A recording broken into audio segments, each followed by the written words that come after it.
and Jubal's second date update. Body language is very important in the dating world. That's why I'm always really good at body language when I go out on a date. I always write everything about me that they should know on my body in Sharpie, and I show up to the date naked. What? Body language. There's no question about who I am or where I'm coming from. They see everything right there out in the open. I just picture you naked with a lot of insecurities scribbled all over yourself. And that's good because they get to see everything about me. Yeah.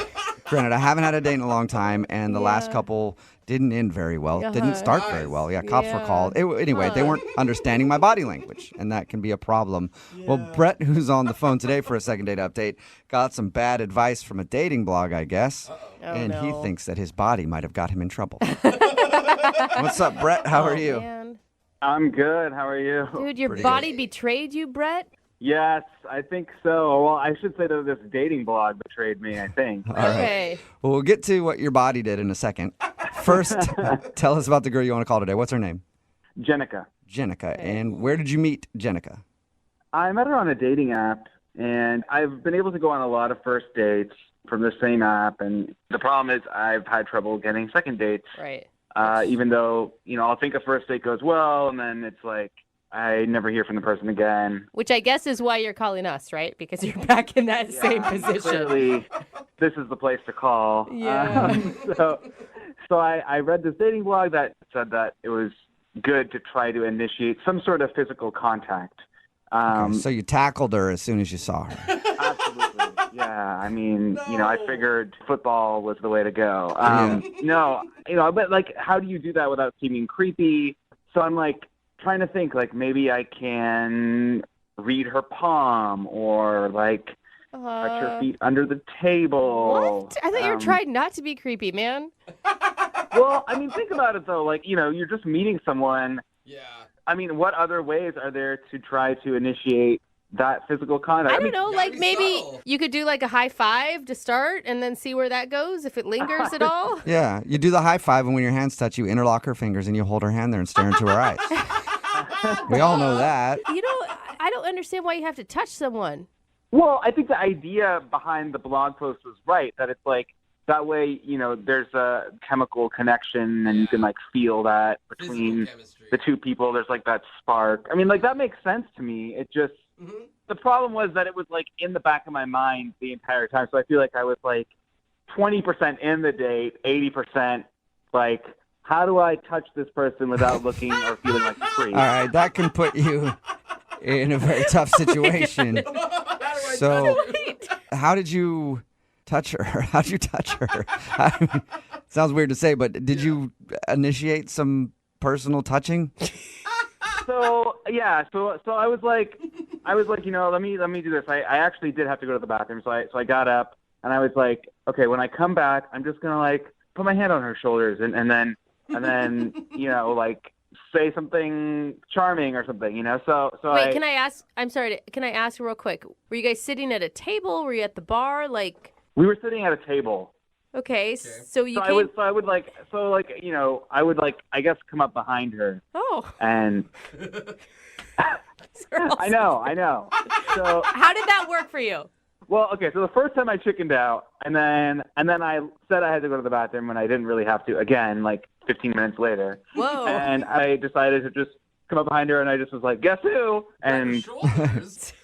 yeah, so I tried to grab her shoulders like kind of gently, but as soon as we made contact, she like jumped, and so it was not ideal. Okay, so you scared her. I guess. Yeah. All right, and Kind of on purpose, kind of not. Yeah. did it seem like she got over that, or was it weird from that point on? Yeah, I mean, she laughed a little. It wasn't like it didn't like derail the date. Okay. Like I said, I thought the date went really well, but maybe she had already like written me off. I'm not sure. Okay, And when you said guess who, it wasn't like deep in inner ear and creepy, right? like, guess who? It's your date. Exactly. No. It was nothing like that. I was really just trying to be friendly. And Okay. how did things end? Did you get some physical touch there at the end? there was a hug at the end, and that's it was good. a nice hug. I mean, it wasn't like the longest lasting hug, but it was a hug, and it gave me the impression that, like, oh, okay, like a second date is definitely in the works. Cool. So, I mean, did you talk to her since? Have you texted, called? I've tried texting, and I have not heard anything. Have you tried texting her explaining that you didn't feel like you touched her appropriately or enough in the first date and you'd like a second chance at that? No, I've not tried that. Although, if that's what you guys advise, I would probably not do it. Oh, yeah. Well, you're a smart man. All right, well, we'll play a song, come back, and then call her and get your second date update, okay?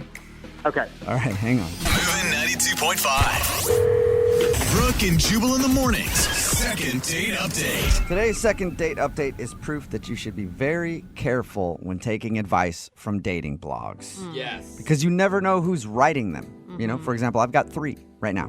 What? All under different aliases. No. That's frightening. And Brett, who's on the phone for a second date update today, got some advice from a dating blog on how to connect with somebody physically on your first date without coming off like a creep. And he thinks he came off like a creep, which is interesting because I want to see where he got his information from. Brett, was the dating blog that you read by somebody named Lady Mariah? I don't think so. Okay. Well, what could it have been? Lady Beyonce. Why are there ladies? And why are you... Definitely not. Okay. Last one. Hot blogging mama. No. No? Okay. You didn't go with Lady Gaga on the last one? I thought that was just a softball for No, you. that's my blogging mama blog. It's a good one. Okay, yeah. But, yeah, apparently it wasn't one of mine, Brett, so I didn't steer you in the wrong direction. But either way, you think the fact that you were really kind of focused on trying to get some touching started on your first date might be the reason you're not getting a call back from, what's her name again? Jenica. Jenica. Okay, we'll give her a call right now and see if we can find out why. Any last thoughts before we do that? Yeah, no, I would really just love another date with Jenica where, I'm not going to be so in my head about the touching part. Yeah. I probably wouldn't tell her that because if you didn't creep her out on the date, you probably will after. Like, I was just thinking about touching you the whole time. Good point. All right, well, I'll dial her number right now, see if we can get her on the phone. Here we go.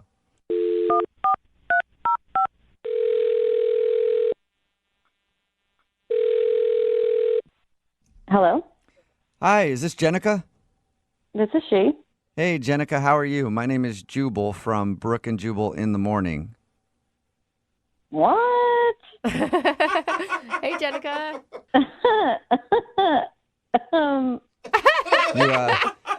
You're obviously familiar with the show. No.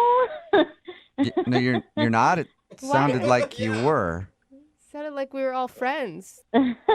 Yeah, no, I don't know who you people are. Oh, Okay. Okay, Well, so you're just an easy one to please, Yeah. apparently. Yeah.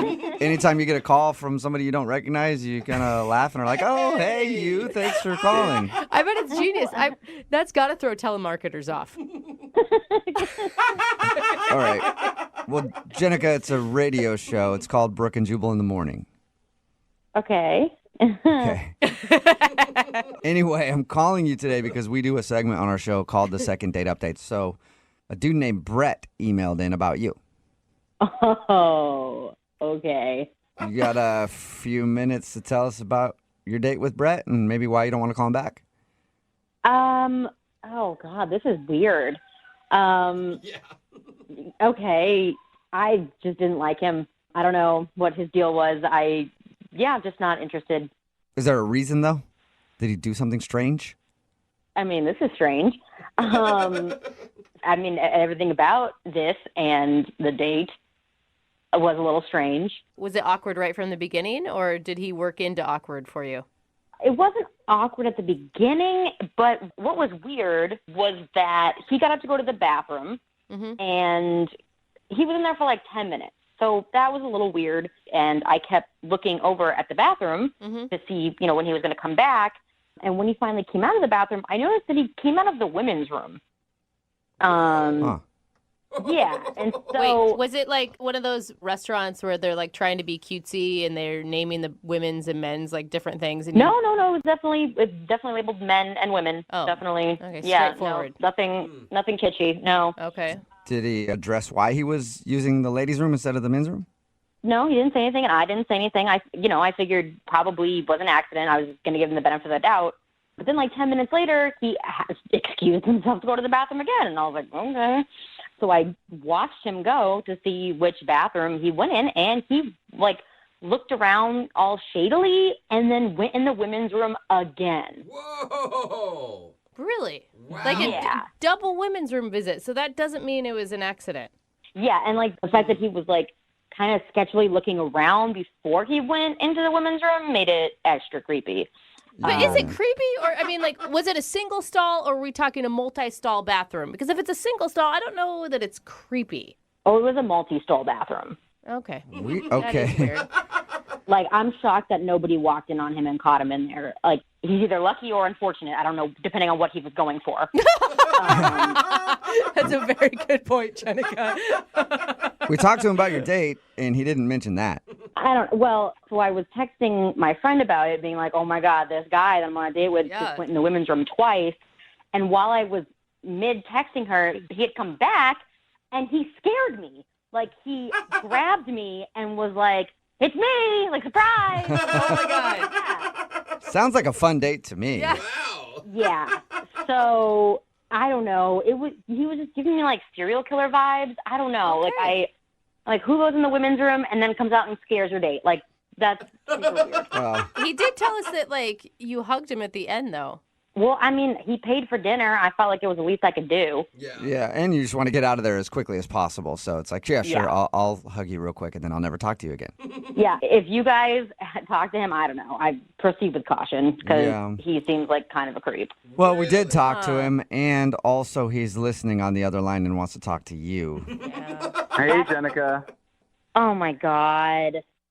Jenica, I know it sounds weird, but I can totally explain this. Okay, really? Tell me. It's actually not a weird thing. I know, several other people who do this. See, I don't know anybody who does that, and there are plenty of males in my life. I feel like somebody would have said this along the way. I don't know how you know hordes of people that do this. Not to mention, Jenica, I mean, you're a woman, I'm a woman, and I've never run into men in our restroom. Right. Well, let me just be clear. I always make sure to look to make sure that, like, there's not anyone in the restroom, and that's why I was looking around, because if there was, I would have definitely not used the women's restroom. Okay. Yeah, but how do you What stop someone from walking in? Exactly. Well, I mean, if someone would have walked in, I would have left immediately.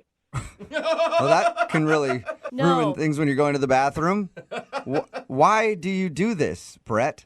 Women's restrooms are so much nicer than men's restrooms. They smell better. They are often bigger. Sometimes there's a couch in there. Ooh, There's- really? Yeah, but if you're a Like- dude hanging out on the women's bathroom couch, that's not good. No. I'm not hanging out. I'm just trying to paint you a picture of, like, how nice they are in comparison to, like, the hellhole that is the men's room, where it's, like, cleaned, twice a year, and there's, like, pee everywhere, and they stink. So And shouldn't your mission so I be to, really like, recommend, no, but seriously, I really recommend that, like, guys out there try this out. Because stay away from our bathrooms, Brett? And here's the thing. Make your mission, like, I don't know, banding together with your bros to make your own restroom cleaner. You know what? I just think he's making this up. I think that I caught him doing something weird, and he's just making up this whole thing to make it seem like it's No. normal that he uses the women's restroom. No. I'm not making this up. This is something that I do, and I don't think it's that weird. I bet you know people in your life who do this too, and there's so much shame around it, clearly. There's so much shame about using the wrong bathroom. This is just getting weirder and weirder. Okay, but Jenica, look, I'm not some creep who just, like, hangs out inside of women's restrooms. I'm a normal guy who uses them on occasion, and that's what I was doing that evening. And I'm sorry you got the wrong impression, but I thought we had a really good time and really good conversation, and I would love to get the chance to see you again. Maybe I could look past the women's restroom thing, but then you came out and scared me, and I was like, this is just extra super weird. Okay, I can explain that too. Oh, a lot of Like, explaining. be angry at this blog that I read that told me to do that. Don't be mad at me. I mean, be angry at the internet. Don't be mad at me. Wait. You read a blog that told you to scare your date? No. It said that initiating physical contact on the first date is a good step. Oh, my God. And so Yeah, that's but why... you do that naturally, not by scaring someone. Like, we're not 12. This isn't Halloween. I know. I know that now, and it's easier said than done, like, to be natural. I mean, I wanted to, like, maybe touch your hands when they were on the table, or, like, maybe, like, just touch feet under the table or something. But like, I was worried that those would be too creepy. So, like, it's not easy to be a guy dating nowadays. Yeah, it's really difficult, when you're using women's restrooms and trying to touch your date in weird ways. This is way harder for Jenica. I can guarantee you that. Yeah, I mean, I feel like date 2, he's going to be, like, sniffing my hair and collecting it and making a hair doll or something. Yeah. No, that is so unfair. I would totally not do that. I mean, unless a blog told me that, and then I would probably try it. But, I mean, Oh, my God. No. That was a joke. Okay, I was just trying to joke about the situation, Bad Jenica. timing. Jenica, would you like to go out with Brett on a second date? We will pay for it. Listen, I don't want to leave the second date in a body bag. Like, Yeah. I don't think this is a good idea. My girl dar is saying no, unsafe situation. I'm all set. Yeah, good job, Jenica. Brett, I'm sorry that you didn't get a second date. Did you at least learn anything from this? Yeah, I did learn something. Next time when I go on a date, I'm going to have to use the women's restroom at the restaurant next door. No! Yeah, Stay you're out right. of our bathroom, Brett! Lesson learned. Brooke and Jubal in the morning. The guy on the phone for a second date update today did something very daring that we don't hear a lot about anymore. He says that he went out on a blind date with somebody. Like a real blind date or like... That's what his email said. It said a Okay. real blind date. Huh. Oh, wow. I don't even know how that happens anymore, how you don't... Like, Jason, you didn't look up this person online or anything before you went out? No, I didn't even know her last name, so there was no way to really... Whoa. Yeah, I just knew her name was Lauren. Oh, so her first name's Lauren. Dude, I would have searched every Lauren within the 300-mile radius online. Just Well, in case. you must Yeah. have really trusted whoever set you guys up. Well, I didn't really know it was my coworker's sister. What? I mean, the coworker I love, my coworker John is a great guy. I mean, I trust him, so I'm sure his sister, Oh, wait, his sister set you up or his sister is Lauren that you went out with? No, his sister set me up with Lauren. Okay, you're right, Jubal. That's He is nuts. Yeah, that's a weird way to get set up. Like, how did that happen? I was just talking to my coworker one day, and, he sort of knew I was doing the online dating thing, and he said his sister has, like, a ton of girlfriends. Why don't we just talk to her and maybe set something up? So I was like, all right, I'll let you do that. Literally the next day, he gave me Lauren's phone number. Wow, his sister is efficient. Yeah, very efficient. And so then literally that day, I texted Lauren and scheduled a date for the next night. Wow. Wow, so what was it like when you showed up? Oh, it was actually... Confusing? I think it'd be confusing first. Are you Lauren? Wait, are you Lauren? Who's Lauren? My coworker gave me a description of what she looked like. He said that she sort of looked like if Taylor Swift had like an older sister or something. Which okay. obviously for me, I was like, that's great, Yeah, he gave you a description of a generic white girl, like easy to find in a Yeah. bar. Look for a blonde white chick. Yeah. Blue Wow. eyes. Yeah. Yeah, well, I mean, I thought it was a pretty good description. I knew what they meant, basically. Okay. Okay. Good. And how did the actual date go? Did you guys hit it off? Oh, yeah, right away. It was awesome. There were, a few weird things, I guess, but it's just like first date jitters, probably. Just like awkward pauses, or what do you mean by weird things? Well, I don't know. I asked her if she had any like dietary constrictions and everything, and she just said no. She eats everything, which was kind of, I don't know, kind of a red flag for me personally. Wait, what? Really? You What? want somebody who's a little more high maintenance to deal with at restaurants. Is that what you're saying? I'm just saying I care about where my food comes from, and I'm sort of looking for somebody with the same mentality as that. Wait, did you tell her that? Tell her what? That you're looking for somebody who cares about where their food came from? Oh, no, of course. I mean, I didn't tell her that. I just told her that that's how I feel about it. I didn't push that on her. I just said that, I'm very conscious of what I eat. I told her I don't really eat any cheese at all, and if I am going to eat meat, I make sure I know that it's grass-fed beef, Oh, my free-range gosh. chicken, all that. You know the one of name of the those cow, the person. I mean, not that far, but you want to know. I mean, it's really important. And I got in a long conversation with our waiter about this, vegetable ratatouille, and I had a conversation with him about all the vegetables that were in it, making sure, which farms it came from. Oh, man. As a former Okay. server, that gets annoying. Yeah. As a woman who eats everything, also annoying. This has to be the reason How is she's that? not. Yeah. How is that annoying? Well, As a because- dude who had an ex-girlfriend that used to do the same thing, also annoying. Yeah. All of us are in agreement. That is I don't think that's annoying. I think it's kind of should be respected. And Well, no, it's No, just like, but, okay. and that's the thing. You're pretentious about it because Yeah. not only do you think it's not annoying, but you think it should be respected. that's the only way there's going to be any change in the food industry is if people like me who ask questions and care. That's understandable, I guess. okay, but maybe Yeah. not pushing it on a blind date. That's my own personal I live on that kind of stuff. Okay. So Well, did she seem bothered by the million questions that you had for the server? not that I could pick up. No, I mean, Uh-oh. Okay. So everything on the date seemed fine for the most part. yeah. That was not a very convincing, yeah. So after she knew that I was a health nut, she did order lasagna, Uh-huh. which is kind of ugh, Come on. What? Yeah, tell me about it. Did you judge her for her food I order? did not say anything. No, I didn't say anything. But Did your face say Yeah. everything? Did your face say it? I mean, there's so much cheese in that. I mean, just imagine, Right. imagine what's happening afterwards.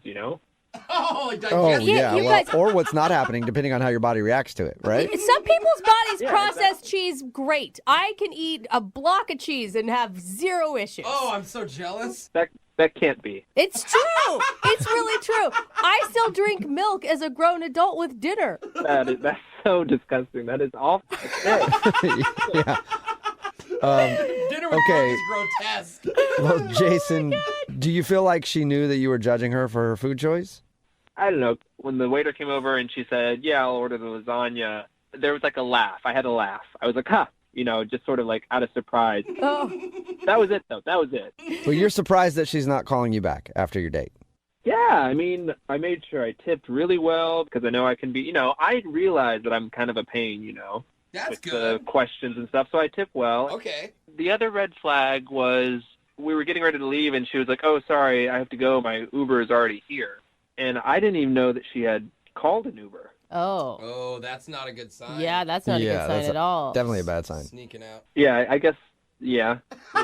Yeah. It obviously didn't end well for her Yeah. if she's going to just leave like that. Something happened. I don't know. I mean, I think we're looking into it a little too much. I am curious though why she hasn't responded to any of my texts or calls. Okay. Well, we'll play a song and then come back and call her and get your second date update, all right? Sounds good. All right, hang on. Moving 92.5. Brooke and Jubal in the mornings. Second date update. If you're just joining us for today's second date update, Jason is on the phone, and Jason might be the most positive person ever. Yeah. Because he went out on a date with a woman named Lauren. He sort of asked a million questions to the server because he's very particular about what he eats. He then quietly judged her because she ordered lasagna, and even not so quietly because at one point when she ordered it, he laughed at her. And she ordered an Uber when he didn't even know she was ready to leave and just took off. But he still thinks the date went good. Oh, Jason, man. are you ready to give her a call? Yeah, let's do it. Oh, man. Okay. I gotta Even say, with that recap, you're still positive.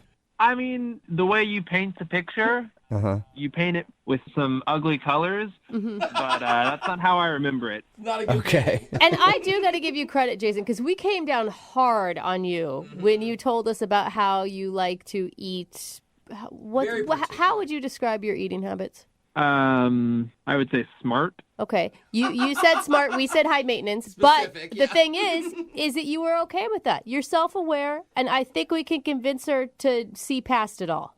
Oh yeah, easy. Okay. Okay. Optimistic. All right. Well, let's give her a call and see if that is the problem. Here we go. Let's do it.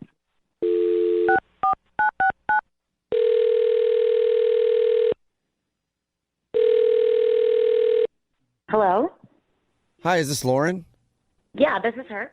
Lauren, how are you? This is Jubal from Brooke and Jubal in the morning. I I'm sorry, I don't know who you guys are. Brooke and Jubal in the Morning is a radio show that is on the radio, and we have some people that listen to it on the aforementioned radio devices. Okay. I'm okay. Okay, so now you know who we are. Does she? Yeah, I guess I technically know what you do, but why are you calling me? That's a good question, too. Yeah. Okay, Oh, are we you gonna want an answer to that? Okay, my bad. Yeah. Is there some? Do I need to give you what's happening? No, I'll go ahead and tell you. I just wasn't sure if we were all clear on everything. I'm calling you because we do a segment on our show called the Second Date Update, and recently you went out with a dude named Jason. Oh my God. Yeah. Yeah, and Jason listens to our show, and so he emailed us wondering why you haven't texted him back after you guys went out to dinner. He seriously did that? That's real. This is real. Yeah, I don't bet know you how I would- would have had that information and your phone number to randomly call you up. I think she was hoping that you were going to say it's not real. Yeah. I don't know what. I don't know what you guys want from me. I don't know. We just want you to tell us why you're not calling him back. Like, was the date really bad? Because, listen, he recapped it for us, and to me, it sounded like it was a terrible date for you. Yeah, it was a little crazy, his whole situation that he's got going on. Like his food stuff. That's what you're talking about, right? Because when he told us like how particular he was about food and knowing where it came from and judging other people's eating habits, we all told him it's too much, man. Yeah, he's a little OCD about that, and with the notebook and everything, it's like insane to me. What's the The notebook? Oh, does he track like his food? It's a little more than that. He didn't mention a notebook to us. No, not at all. Okay, well, he left that out. What's the notebook? What's in it? God, I can't believe I'm talking about this on the radio. So halfway through dinner, he gets up, moves up to the bathroom, and then he comes back, and he pulls out this little black note. You know, like how journalists, like in movies, write. You like, oh, let me write this down, and the right hand down. Yeah, he pulls that out of his pocket, and this tiny little pencil. Then he pulls out his phone. He tells me to hold on, and he starts writing in his notebook. He's like looking at the sky, looking at his phone, like he's very contemplative. What? And I was like, are you writing things about me? Yeah, weird. And he told me that part of his dietary regimen is writing down his bowel movements immediately after they happen. Shut up. Shut up. No, I'm being dead serious. And Poop tracker? so he takes a photo of them too, which is why he's on his phone. No. Oh, wow. Oh my So God. that's why he was looking at his phone and at his notebook. Yeah, that's what he was doing. He was writing down like the color of it, the consistency. Oh my God, that's so gross, man. He did all of this at the table. Like, he didn't do it in the bathroom. He came back and pulled out the notebook Oh my God. after sitting down with me. What did you say? I didn't really say much.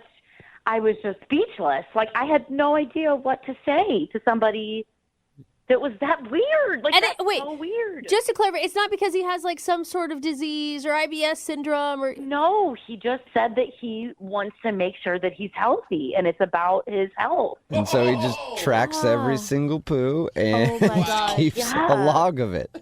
And that was it for me. I was like, okay, I got to get out of this, because he was already kind of rude when we ordered food. Yeah. And That I is was so I just gross. immediately ordered the Uber, after we were done eating, and I just got out of there as quickly as I could. Oh my God. I do not blame you. Oh, man. Yeah, I don't think Oh, anybody does, man. Lauren, except I know one person who probably would blame you, and that's Jason, because he's actually on the other line and wants to talk to you. Oh my Wait, seriously? Yes.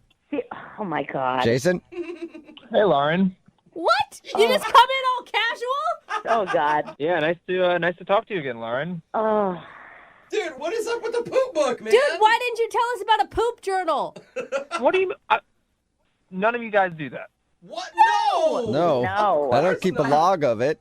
I might take a peek once in a while to see if it's looking okay, but I don't like write it down in a book at the table. One of you has to, at least take pictures of your poo. You have my to. God. You are so gross, dude. You're making it seem like I'm like this weird freak about poop and everything, but all I'm doing is watching out for my health, which everyone should be doing. All of you should be doing right now.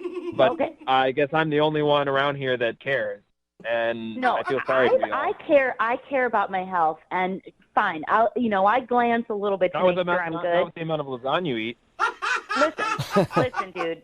Okay, I don't care that I eat lasagna. Lasagna is delicious. What'd you have this morning? Okay, more cheese? Can you listen to me for a second? You're being rude. Okay, this is so weird saying, at the table. Watch the amount of dairy you eat. It's not good for you. Jason, your body can't process that stuff. Jason, listen. If you want to do that, pull out your notebook in the bathroom. Like, do that in the stall. Yeah. That's a good point. Especially on a first date, do not pull out a book of poop and look at a picture of your poop at the table. Stop saying poop like it's like derogatory or something. Everyone does it. It's not weird. Okay, I'm sorry. Your feces journal. Like, you don't do that on a date. That's not something that's something I would find out like a month or two in. Hopefully not. Do you know what I mean? It's rude actually to look at poop at a dinner table in a restaurant. It's disgusting. It's not rude or weird. It's just you're telling me that you don't do it? Everyone does it. I know people can see that. Like, other people at the next table were eating. They don't want to look over at your phone and see poop or feces. Seriously, Jason, it's gross when you walk into a public bathroom and there's somebody's number 2 just sitting in the toilet unflushed. Yeah. It's even more disgusting if you have pictures of it on your phone and you're sharing details about it. Well, okay, agree to disagree, okay? But this is just how I live my life. And if you guys disagree with that, obviously you're unhealthy, uneducated. Stop laughing. It's not funny. I'm just trying to educate you on bowel movements, and keeping track of them is... Thank you for the education. I appreciate it. You're welcome. Well, if you would listen, maybe you would actually learn something. Oh! Well, Lauren, would you like more of an education? Would you like to get a second date with Jason? We'll pay for it. I really don't. I'll go talk to my doctor let me answer about that my for food. No. Okay. I think I'm good, honestly. Oh. Find someone who actually cares about themselves and their body. I actually feel kind of bad for poop shaming, Jason. I don't. Thank you, but seriously, Lauren, I recommend you start doing it. I'm speaking to you as a friend now. If you want to live a long life, it might help. Okay, I'll talk to my doctor. Thank you. All right. Well, thanks for your time, Lauren. Yeah, no problem. And Jason, I think that maybe you and I should talk about an idea I have for a coffee table book, if you got time. Gross! Oh my God, you're so gross! Brooke and Jubal in the morning. Text in at 78592 says, I bet that guy sends great holiday cards. It's Brooke and Jubal in the morning. Sick. And we're talking about today's second date update. Man. If you missed it, Jason wanted to call Laura. They went out on a date. They went to dinner. He wasn't getting a call back. And we found out the reason he wasn't getting a call back is because he's a picky eater. Yeah. Very. And he told us that, but it's not necessarily because he's a picky eater. It's because during the date, he went to the bathroom and then he came back, pulled out a notebook, started looking at his phone and taking notes. And she wasn't sure what that was about.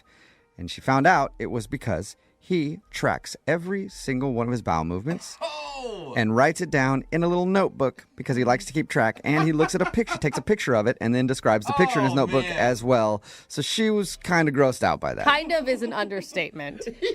And I don't know what's worse, like that or the bad jokes that have unleashed on our text board. I know. Since Terrible. then, he turned into a party pooper at the end. Yep. Hey, someone's a genius. They're like, just give me a new app idea. My poo and you. Track your poo. It's not a bad I'm idea. sure I mean, you there's should look at it already- occasionally You to guys, make sure you're healthy. I am sure there is already a poo tracker out think? there. Oh, There's for gotta be. I'm sure. going to the app store right now. Jake, our digital guy, is shaking his head yes because he knows all things about the internet. So apparently he's Or already he knows downloaded it. All things about poop. Yeah, I think both. Yeah.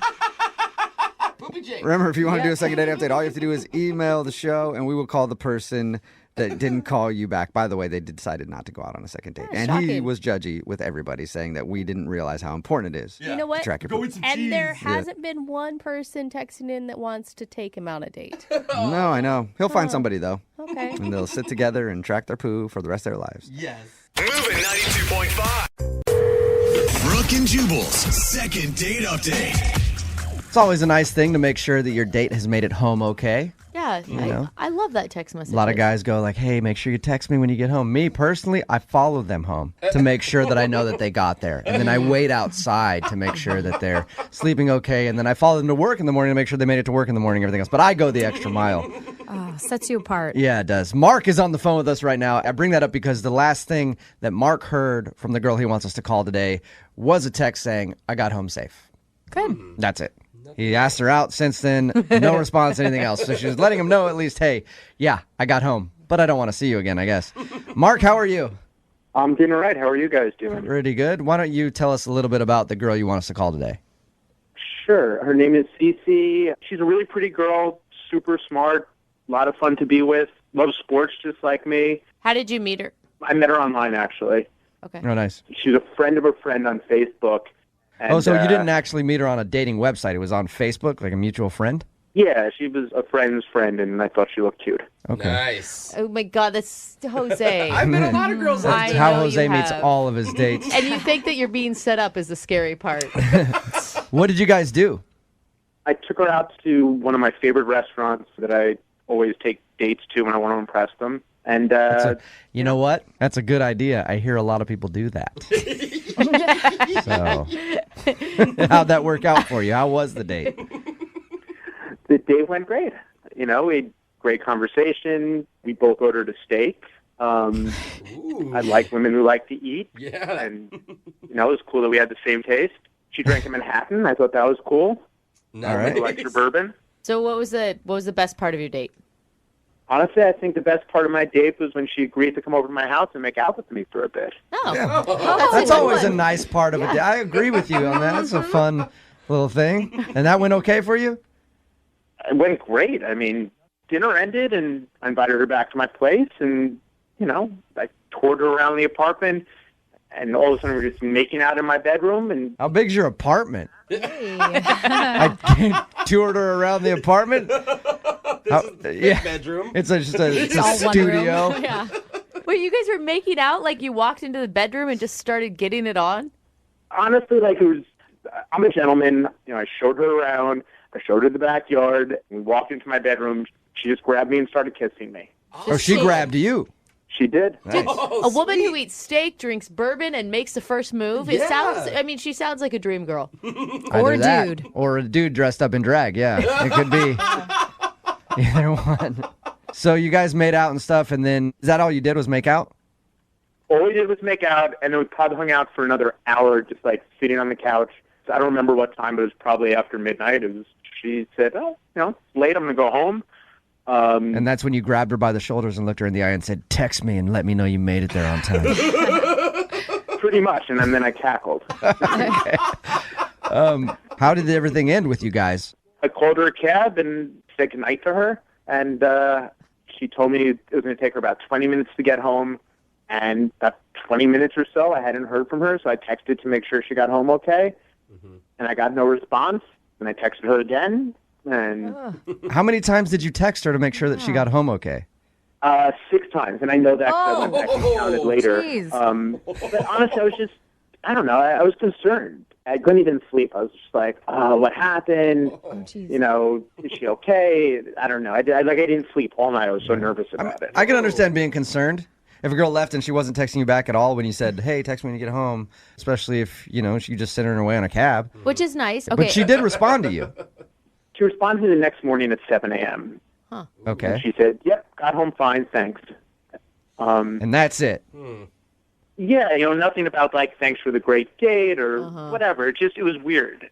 It's weird to me that she waited till the next morning to text you back at all. I mean, if she was just going to ignore you, why not just completely ignore you, not wait till 7:30 the next morning? Yeah. Okay, so I probably overthought this, but I thought about that too. And this is my own evaluation of what could have happened.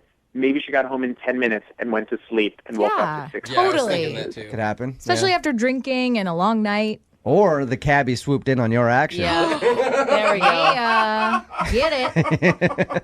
All right, man, we're going to play a song, come back, call her, and get your second date update, okay?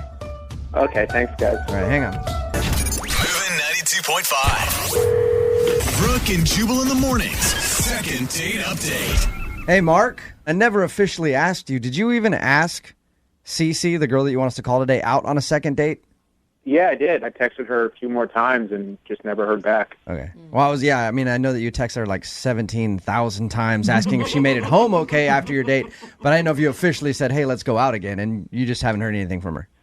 No, I've not heard. And yes, the asking her out was not the same time as those other texts. Oh, okay. Maybe for the first time ever, the second date is just going to be like, oh, I lost your phone number. I highly doubt that. If you're just joining us for the second date update, Mark went out with this girl, Cece. They had a fun time, ended up going back to his place, making out a little bit. She left in a cab. He texted her like, hey, let me know you made it home okay. Didn't receive anything back until the next morning, and all he got was, yep, I made it home. And she won't respond to anything else. All right, man, you ready to give her a call? I am. Okay, here we go.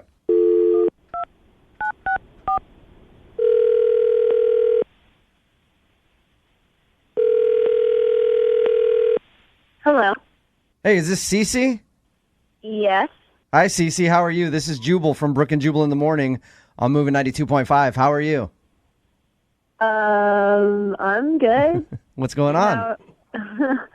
Nothing, just on my lunch break. Nice. Are you familiar with our show? I've heard you a couple times, I guess. You heard us a couple times, you guess. Oh. Perfect. Yeah. Why are you guys calling? A listener emailed us and wanted us to contact you because you recently went on a date with him. Do you remember going out with Mark? Oh, my God. Mm-hmm. I'm not interested. Thanks. That's it? Jeez. You don't want to maybe talk more about why or anything else? You're just not into the guy? No, honestly, I really need to go now anyway, so. Wait. Cece, what did Mark do that was so bad that you can't even talk to us for just a second? Like I promise, we'll get you off the phone quickly if you have to go somewhere. I mean, it's just kind of a long story. Yeah, but it's a long story that everybody wants to hear. Okay, so we talked to Mark a little bit. He told us that you left his place, took a cab home, and he was texting you like, hey, let me know you made it home all right. And he texted you a bunch of times, finally got a response from you the next day that was like, yeah, I made it home. Could sort of tell that you were not exactly pumped about it, and then you won't respond to any of his other messages about going out again. Yeah. I mean, you initiated a makeout we even heard about. Mm-hmm. My God. She told you that? I know. We know a lot, Cece. We know a lot. Oh, my God. I was really hoping that maybe, you just lost your phone or you fell asleep early. This is so embarrassing. Something kind of dramatic happened afterwards. It's just, I'm just not going to be able to keep seeing him. Something dramatic happened afterward? Are you talking about him wondering where you're at and blowing your cell phone up? That's dramatic enough for me that would make me not want to. I mean, as far as the text messages, that wasn't really his issue. It was more of that I just didn't know how to answer his text messages after the incident. What? What do you mean? Like, he just said that he asked if you made it home okay. Well, I just didn't know if I could really be in communication with him anymore. What? Cece, what happened? Well, so he called me a cab, and when I went down to the cab, I got to the bottom of the stairs of his apartment, and a girl was standing there and told me that she's his girlfriend. I don't know if that's true, if she just told me she had seen me at the restaurant with him. She knew I'd been in his apartment, to stay away from him, don't ever talk to him, and was basically holding me up against the wall. I mean, she wasn't actually touching me, but just kept moving me towards the wall. I just thought she was going to beat me at some point. Wow. And, yeah, it was pretty scary, and she ended it with, she just said, stay away from Mark. And I was terrified. I've never encountered anything like that in my life before. So I literally ran to the cab. And I mean, I don't know who that girl is. What if she is his girlfriend? What? But I mean, yeah, that's psycho. No matter what, That's even psycho. if it isn't his girlfriend, he's got a crazy stalker. You don't really want to be messed around, and like you don't want to be in that situation. It's worse if it's all in her head. Wouldn't you be curious, Cece, to know if it is his girlfriend or if he's just like some crazy girl? I mean, I don't know. If it is his girlfriend, then I don't want to talk to him. And if it isn't, and it's some crazy ex, I mean, I still don't want to talk to him because, I mean, maybe she's tracking his phone calls. Weird. Maybe she's tracking. I don't know. Like, how did she even know that we were out to eat? I don't know. I'm scared, and I just would rather. You just told me in either situation you wouldn't want to talk to him. Yeah. Which is hard for me because he's actually on the other line, listening and wants to talk to you. Oh my gosh. I'm really sorry. I swear I had no idea about anything about this. This is crazy. It actually sounds really awful. I'm so sorry. Do you have a girlfriend? I don't have a girlfriend. So then who's outside of your apartment confronting your dates claiming to be your girlfriend?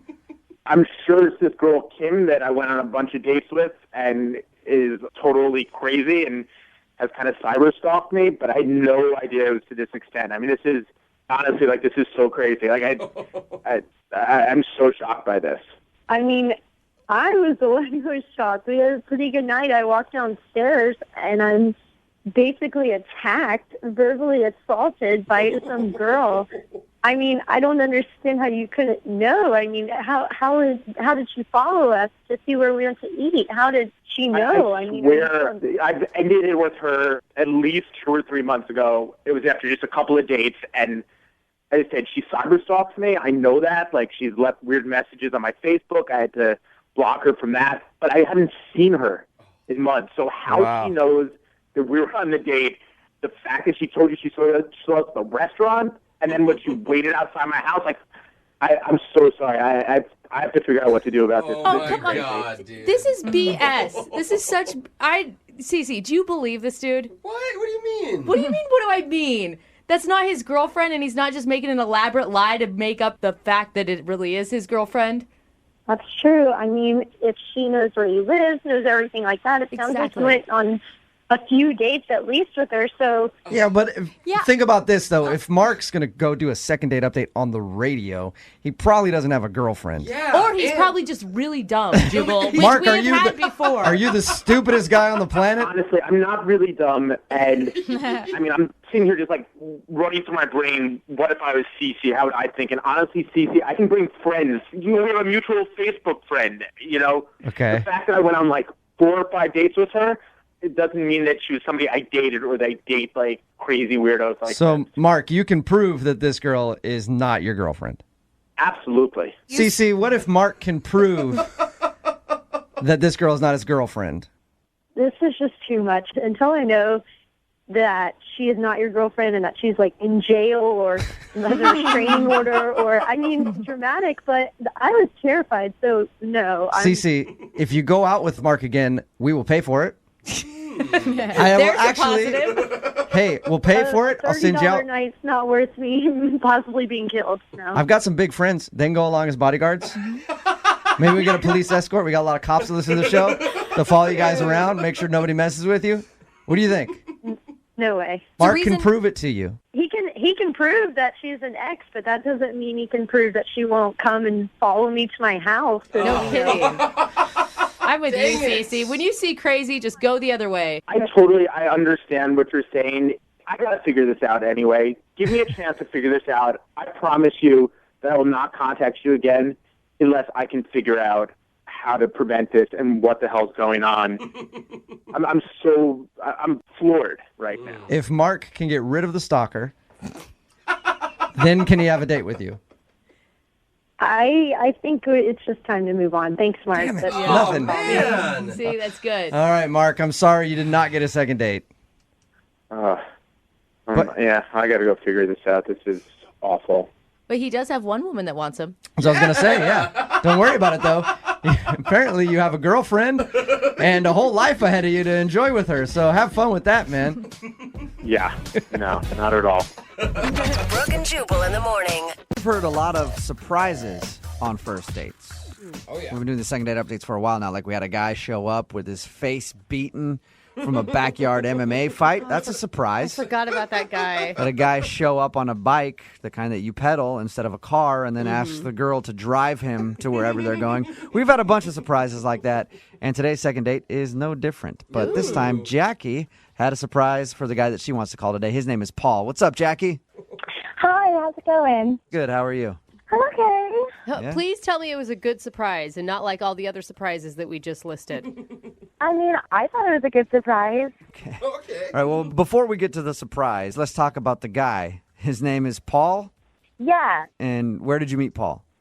I met him at a bar. Okay. Did you approach him first? No, I was actually on my way out, and he's like, "You're super cute. I really want to get to know you." And it was like kind of really random, and I don't know. I mean, if it was any other guy, I would have been like, "Who is this guy?" But he was really cute. I just picture someone like standing in your way and not letting you out of the door. You're cute. Give me number. But it was like not creepy. Like it was kind of more like, "Hello there," like very like. So he was hot enough, in Yeah. other words, because if he was not attractive, you'd be like, get away from me, creep. I'm trying to leave. You have 2 seconds before I elbow you in the junk and walk by. Yeah, I did not mind much at all. Okay. And he actually followed up. Yeah, and he called me rather than texting, which was like super attractive. And yeah, All right. And so what'd you guys do when you went out? so he seemed to really be into jokes and like that kind of stuff. So, I mean, I wanted to surprise him, but not overwhelm him. So I said like, you know, we just met, so in case you're an axe murderer, maybe we could do a double date. If you could bring a friend and I could have a friend. Okay. Yeah. That seems like a reasonable request. Yeah. So he came over to my house, you know, with his friend and rang the doorbell, and I showed him my surprise. I don't think Like that's a magic trick? Or think you it's showed him that you appropriate. can juggle or something? What do you mean? No, I opened the door and there was Paul and his friends, and my surprise was that my twin sister jumped out behind me and was like, "Hi." Whoa, twin sister. Whoa. So your surprise was your twin sister. Yeah. And we're talking identical twin sister or fraternal twin? You didn't know what was going on. Like, oh, another person. No, identical. Okay. When he showed up, he'd have just been like, I hit the jackpot. Right? Like, and this way we can all like kind of jive together. And I thought he'd get a kick out of it, and you know. So what was his reaction when he saw two of you? I mean, what would your reaction be if you saw two of me? I'd be scared and run away. But I'm not most dudes. You think It's a you're lot having a stroke and just seeing double? Oh my gosh. Oh my gosh. It's a lot of pressure. Honestly, I'm pretty sure my sister and I are both really hot. I'm pretty sure you would have liked it. So All right, wait, I'm just saying the pressure of having two, it'd scare me. So was his friend as excited as he was? Because all of a sudden he's on a date now, right? Yeah, I mean, his friend like seemed to really get a kick out of it. He was like, "What is going on?" I mean, they both seemed pretty happy about it. I think it'd be so strange to be out on a double date and look over and see your friend dating the same person you're dating. I mean, I know you're not the same people, but it'd be kind of trippy. I mean, I feel like maybe it would be easier for them to compare notes at least. Why would you want that? You don't want them to compare notes. What are you talking about? I don't know, but we ended up going out. We got some drinks. We went dancing. It was actually a really fun time. Cool. But, I mean, here's the deal, is that my twin sister is actually going out with his friend again, but I haven't heard from Paul in like a couple weeks. Oh, that sucks. Yeah, that's kind of the risk you took when you did that surprise, huh? I guess. I mean, the friends seem to like it at least. I don't know what Paul's problem is, or I don't know. Well, we'll find out what Paul's problem is. We'll play a song, come back, call him, and get your second date update, okay? Okay. All right, hang on. Moving 92.5. Brooke and Jubal in the mornings. Second date update. Right in the middle of your second date update, and if you're just joining us, Jackie is on the phone, and she wants to call Paul today. She surprised Paul on their first date with her sister. Surprise! I know that sounds kind of weird, but she told Paul, hey, why don't you bring a friend along on our date, because I just don't feel safe. And then when he showed up at the house, her twin sister jumped out from behind her and was like, surprise, it's now a double date with twin sisters. And they went out dancing and had a lot of fun, and now she's not getting a call back from Paul. To make matters even worse, Paul's friend has scheduled a date with her twin sister. So the twin sister got a call back, but Jackie has not gotten a call back, and we're going to get Paul on the phone and find out why. All right, Jackie, are you ready to make the phone call? Yeah, totally. And your twin sister hasn't been able to get any gossip from her date about why Paul isn't calling you back? No, not at all. The friend claims that he doesn't know. Oh, yeah. But it's just really frustrating because, like, we were all having so much fun. And then, like, they're going out, and I'm sitting home wondering what happened. Well, she went along on your date. Why don't you just go along on hers again? I mean, yeah, I'm about to ask that. All right. Well, I'm going to dial his phone number right now, see if we can get him on the phone and get your second date update, okay? Okay, cool. All right, here we go.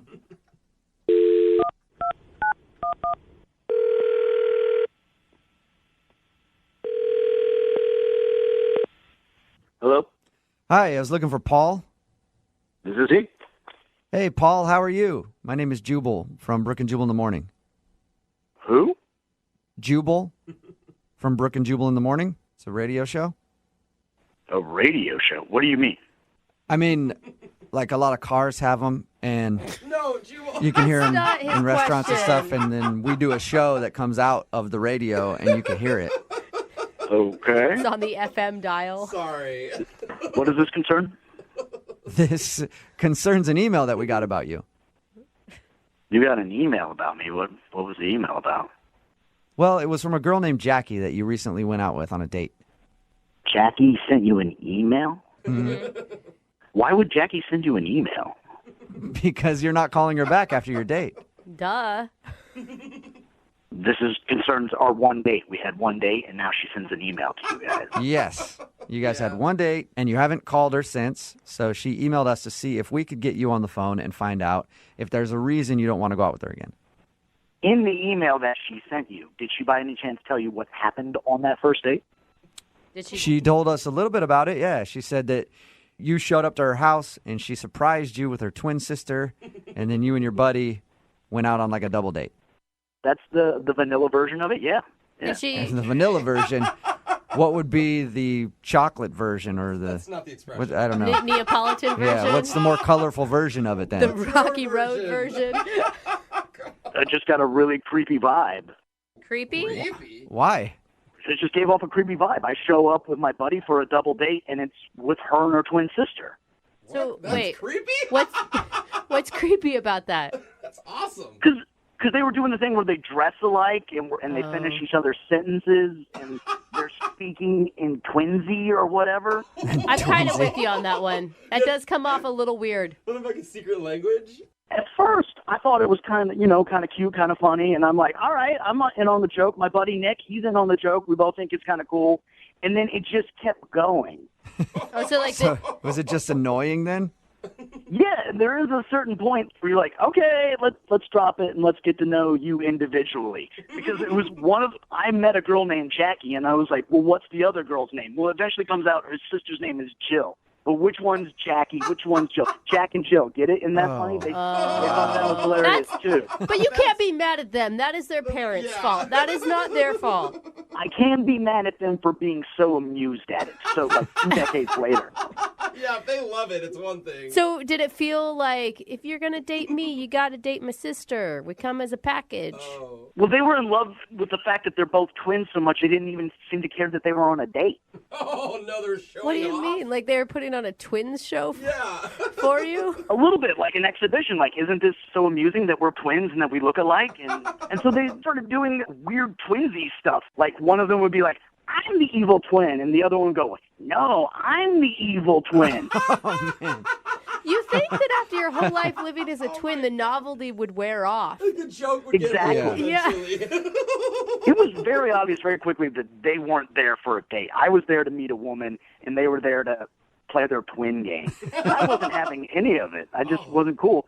And I look over at my buddy Nick, who's my wingman. I'm like trying to give him the signal of like, let's pull the cord. Yeah. And he was like, he gave me the reverse signal of let's stay and let's see this out. Like, he loved it. Yeah. You were like, all right, I've seen twins before I get it. And he was like, ooh, twins.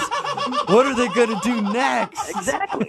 So at that point, I was like, all right, I'll be your wingman. But I wasn't invested at that point. Yeah. Which one's the evil one? Well, Yeah, look at Paul. they look the same. I do have to tell you something. Jackie is on the other line listening right now and wants to talk to you. Or is it Jill? Nah, the evil one. Jackie, are you still on the phone? Yeah. Hi, Paul. I thought we really got along, so I don't know, I was kind of excited about you, and you just totally ghosted. So, I don't know. It seemed I pretty just obvious wanted to me that figure out what you weren't into the date. It seemed like you were into some sort of weird performance piece. I mean, it wasn't a performance piece. Like, we were just having fun. You can't take a joke. I can take a joke. I love jokes. But your joke went on for like an hour and a half, and it was a version of Who's Who. Well, I'm sorry. I'm not Saturday Night Live for you. I mean, we were just having fun. But it just seemed like I wanted to get to know you. That's why I asked you on a date, and all I got to know about you is that you have a twin. That's it.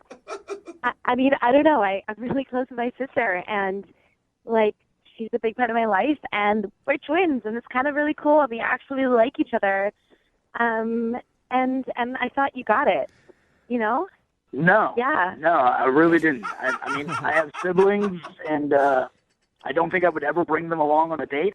Maybe next time just bring it up on a date, like, oh, I have a twin sister, and then it's like an interesting point of conversation, but don't actually bring her on the first date. If that would be my suggestion. Jackie, I don't think that he's saying anything mean. I think he's just saying that he didn't get a chance to know you at all, and it felt like you were like hiding behind this twindom thing or playing into some sort of twin fantasy that he obviously doesn't have. Exactly. I mean, I don't really see what the problem is. Everyone else thinks it's really cool. Like, people love that we're twins. And, I mean, your friend Nick didn't seem to have a problem with it. I mean, he's going out with my sister now. So I don't understand what's up your butt about this. It was a fun Well, night. I think you hit the nail on the head. Nick is going out with your sister. He's not going out with the two of you. He brings up a very valid point right there. Well, Paul, why don't you try going out with Jackie? Yeah. Would you like to go on a second date with Jackie? We will pay for it. I appreciate the offer, and I think you're a very cute girl. I think you just need to learn to be on your own and not have your sister as a security blanket. Dude. So you're not going to give me that chance to learn how to be on my own, so to speak? I really don't think that we should go on another day. I think we gave it a shot, and it didn't work out. Okay. I mean, I think there are a million guys out there who would love to go out with a twin. A hot twin. So I think that's just your problem. Okay. That he doesn't share the twin fantasy. Well, Yeah. Sorry you didn't get a second date, Jackie. Whatever. I mean, obviously he's really weird and doesn't even know what's good. So Well, the good news, Jackie, is there are a ton of people who do know what's good. We're getting a lot of texts in right now at 78592 of people who would love to take you out, your sister out. One guy named Rodney says he wants to bring his wife along so all three of you can go out. That'd be a lot of fun. Brooke and Jubal in the morning. Okay, we get it. We get it. All of the thirsty dudes out there who are texting in at 78592 and I'll take Jackie on a date. I love twins. Hot twins. All right. Jackie was right about that twin thing Man. and guys being obsessed. We're talking about the second date update. Jackie wanted to call a guy named Paul. She has a twin sister.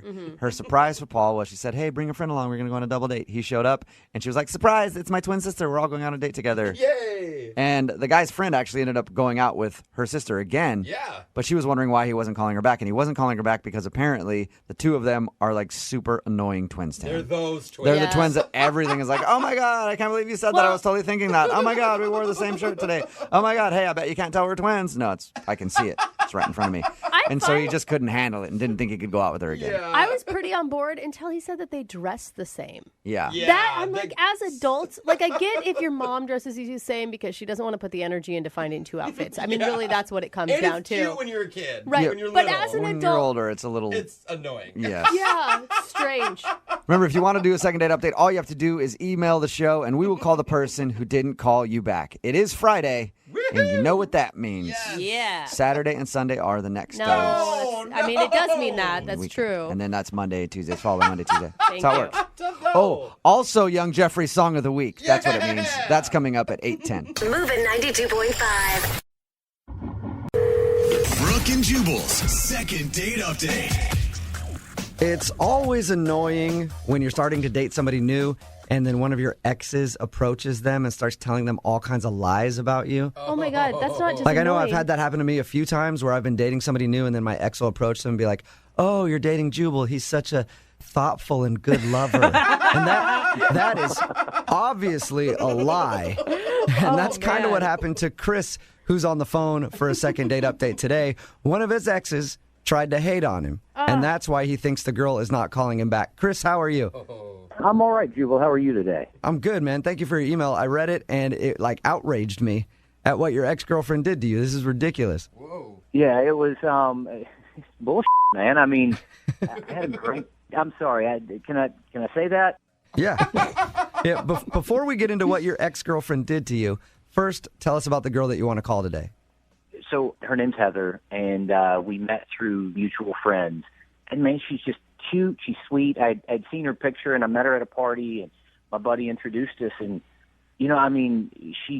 like the perfect girl. She's, I kind of like short brunettes, and she's short and brunette and really attractive and fun and just, I don't know, really witty and kind of challenged me. There's something about this girl. You're right. She sounds like perfection to me. Short, brunette, and really witty. So what'd you guys do on your date? We went out for dessert. There's this really cool gelato place that reminds me a lot of, I don't know, like the perfect date from a romantic comedy. I know that kind of sounds silly. I'm a guy. It shouldn't matter. But I think people are more relaxed around dessert. And we went and had gelato.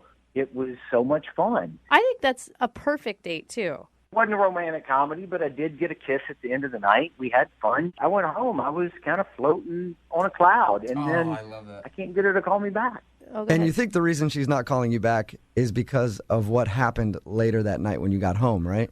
That's the only thing I can figure out. I logged onto Facebook, and the guy had checked us in at the gelato place. I wanted the friend who had introduced us to know that we were out on a date, and I'm not going to lie, the girl was really cute. I was proud of being on a date with her and wanted people to see it. And so I had tagged her on Facebook, and all of a sudden I looked down, and first off, my ex-girlfriend had liked the post, which is always scary. That's creepy. Weird. Yeah. And she commented on it as well, and I think the comments might be why she's not calling me back. Is your ex-girlfriend just crazy? Oh, she's a crazy man. Let me tell you, I don't have a clue why I did. I mean, she was cute, but she was insane. It sounds like it, especially from what you put in your email that she said in the comments section. Why don't you tell everybody what she said? So the first post was, "Congrats, Chris. Looks like you found a new buck-toothed to mess around with." Are you kidding me? She said that on your comment section? That was the first one. Did you delete it immediately? I deleted it immediately, but there were also two more under that I didn't see until I got home. Why have you not blocked your ex from your Facebook page? Well, I've blocked her now. I mean, I didn't realize she was as nuts as she actually is, but holy shit. Yeah, it was, the second two weren't any better than the first. So after she called her a buck-tooth, what else did she have to say? The second one said, "Are you going to ignore and manipulate this one too?" Oh, whoa. Did you like that one and just underneath that put yes? No, I deleted it, but the worst one may have been the one that she directed specifically at Heather. And it just said, "Hey girl, let me tell you, fair warning from someone who's been there, one word, herpes." Is that true? Before I say that this is a horrible thing, Chris, do you have herpes? No, I don't have herpes. Okay, I just want to make sure. I didn't know if she was saying like a truthful statement or if she was lying about you. No, she's just crazy. Chris. So you deleted the comments, but you think that Heather still might have seen them. That's the only reason I can figure out that she won't call me back. Oh, my God. Okay, I would yeah. have nothing to do with you if I saw exes leave comments like that. Yeah, that's understandable, because even if she thinks that she's lying about the herpes and stuff, which I'm still not fully on your side, Chris. I don't know if that's true or not. But even if she didn't believe that, just the fact that you have a crazy ex like that is enough to scare anybody away. Yeah. That's why I'm so concerned. I think she saw the Facebook page, and she saw that, she read it and said, "That guy's kryptonite. I don't want anything to do with him." That's why I need your help. The date went well. Things are going well, and I don't have herpes. I like that's how you can defend yourself. Well, I'm going to go ahead and agree with you on this. That's probably why she's not calling you back. I'm guessing she saw them or somebody she knows saw them and told her about the messages. Chris, you sound like a nice guy, but did you do something really bad to this girl to make her so bitter and angry?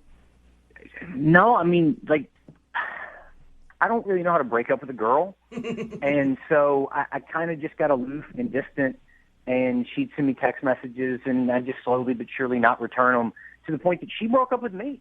Okay, so she's just bitter. Yeah. She's just better. All right. Well, we're going to play a song, come back, call Heather, and get your second date update, okay? Thanks. All right. Hang on. Moving 92.5. Brooke and Jubal in the mornings. Second date update. If you're just tuning in for the second part of the second date update, Chris is on the phone with us. He thinks he's not getting a call back because of a crazy ex-girlfriend. He went out with this girl named Heather. They had a good time, even ended the evening with a kiss. But then when he went back home after the date, he checked his Facebook, and in the comments section, his ex-girlfriend left a bunch of mean comments. Things like, "Congrats, Chris. Looks like you found some new bucktooth to mess around with." Oh, my gosh. And that's just one of them. I guess she also said, "Are you going to ignore and manipulate this one too?" Oh. And then to top it all off, her last comment was, "Hey, girl, let me give you fair warning from someone who's been there. One word, herpes in all caps." So Chris is guessing that Heather saw that and is like, yeah, I don't want to go out with this guy anymore. Chris, I didn't ask you this. How long has it been since you've heard from her?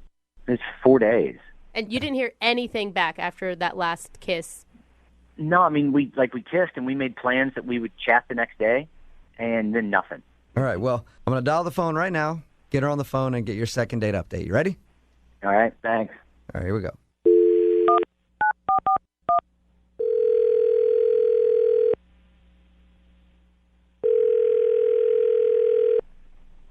Hello, May I speak to Heather, please? this is. Hey, Heather, how are you? This is Jubal from Brooke and Jubal in the morning. Okay. The radio show? Yeah. Okay. Yeah. No? Maybe?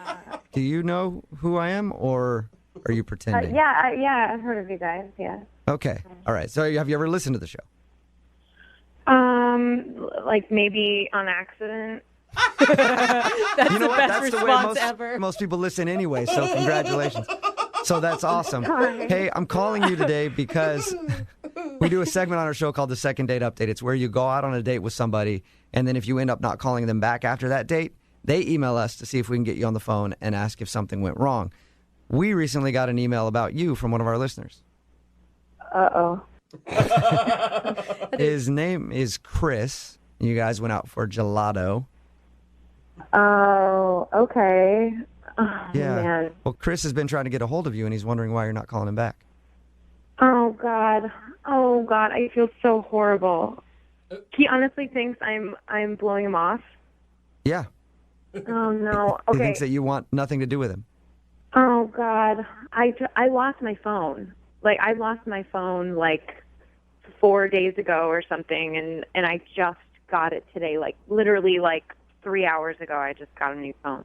That's not even a lie? I've just been, like, trying to put all my contacts back on it and everything, and, I feel so horrible that he thinks that.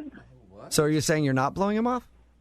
No. Oh, my God, no. I had a great time. I was planning on calling him, like, later today once I got all my contacts back and everything. Well, that's pretty anticlimactic. I was hoping you had something terrible to say about him, but...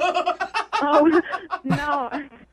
Sorry to disappoint you. I really liked him. We had a great time. Oh, that's so cute. Well, in that case... could you, like, email him or call him and tell him that I will be calling him later tonight? I could do that, but why don't you just do it yourself? Because Chris is actually on the other line listening. Hey, Heather. What? Hi. Hi. I'm sorry to put you on the radio and have these guys call you. We had such a great date. I mean, we ended it. We said we'd call each other, and then I didn't text or email. I didn't get anything, and I was just worried you didn't want to go on a date again. I really like you. I'd like to go on a second date. Oh, God. I'm so sorry that this happened. I lost my phone, and it's like my whole world got messed up. I'm so sorry that you thought that. And, yes, I would totally love to go on a second date with you. Heather, are you sure you want to go on a second date with someone who would just jump to conclusions like that you never wanted to talk to him again after 4 days? I might have done the same thing, honestly. I don't know. Give me something. This is like the nicest second date update ever. Yeah. I mean, you guys are supposed to be helping me out here, guys. It's just, usually something dramatic happens, and this is kind of boring. Well, I mean, I don't really have any issues. I mean, I guess the more exciting part of this is that, like, we don't know what's going to happen in the future, but, we had a good You don't time. even, And Heather, you don't even understand the things that we hear in these second date updates from time to time. Like sometimes there was this one guy that we did a second date update with who went on a date with a girl and then he checked them in somewhere. Don't and do this. when he got back to the house, there were like comments from his ex-girlfriend, like calling the girl a and saying that he had herpes and stuff like that. Like we've done second date updates where that's happened. Jubal. oh Isn't that my crazy? God, that's horrible. Yeah, that is drama that I would definitely want to avoid. That's horrible. Yeah, can you that's- believe that, Chris? I didn't tell you that story, did I?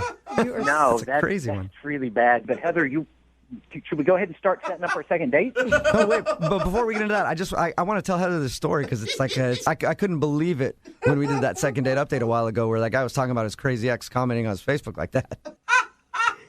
I mean, Heather, could you imagine if that happened to you? You'd probably never want to date that guy, huh?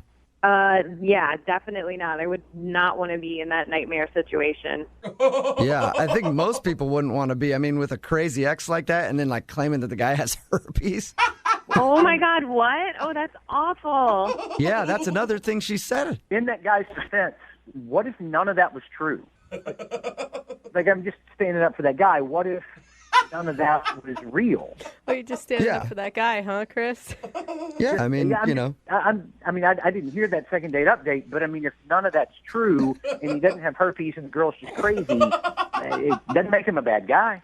You know what, Chris? That doesn't even matter. It still means that he's attached to some kind of psycho ex that could do crazy to you later on. You know what I mean, Heather? Oh, yeah. I mean, they make movies about it, so. Yeah, they do. It's a good thing that this second date update didn't end up like that, Heather. I'm really happy.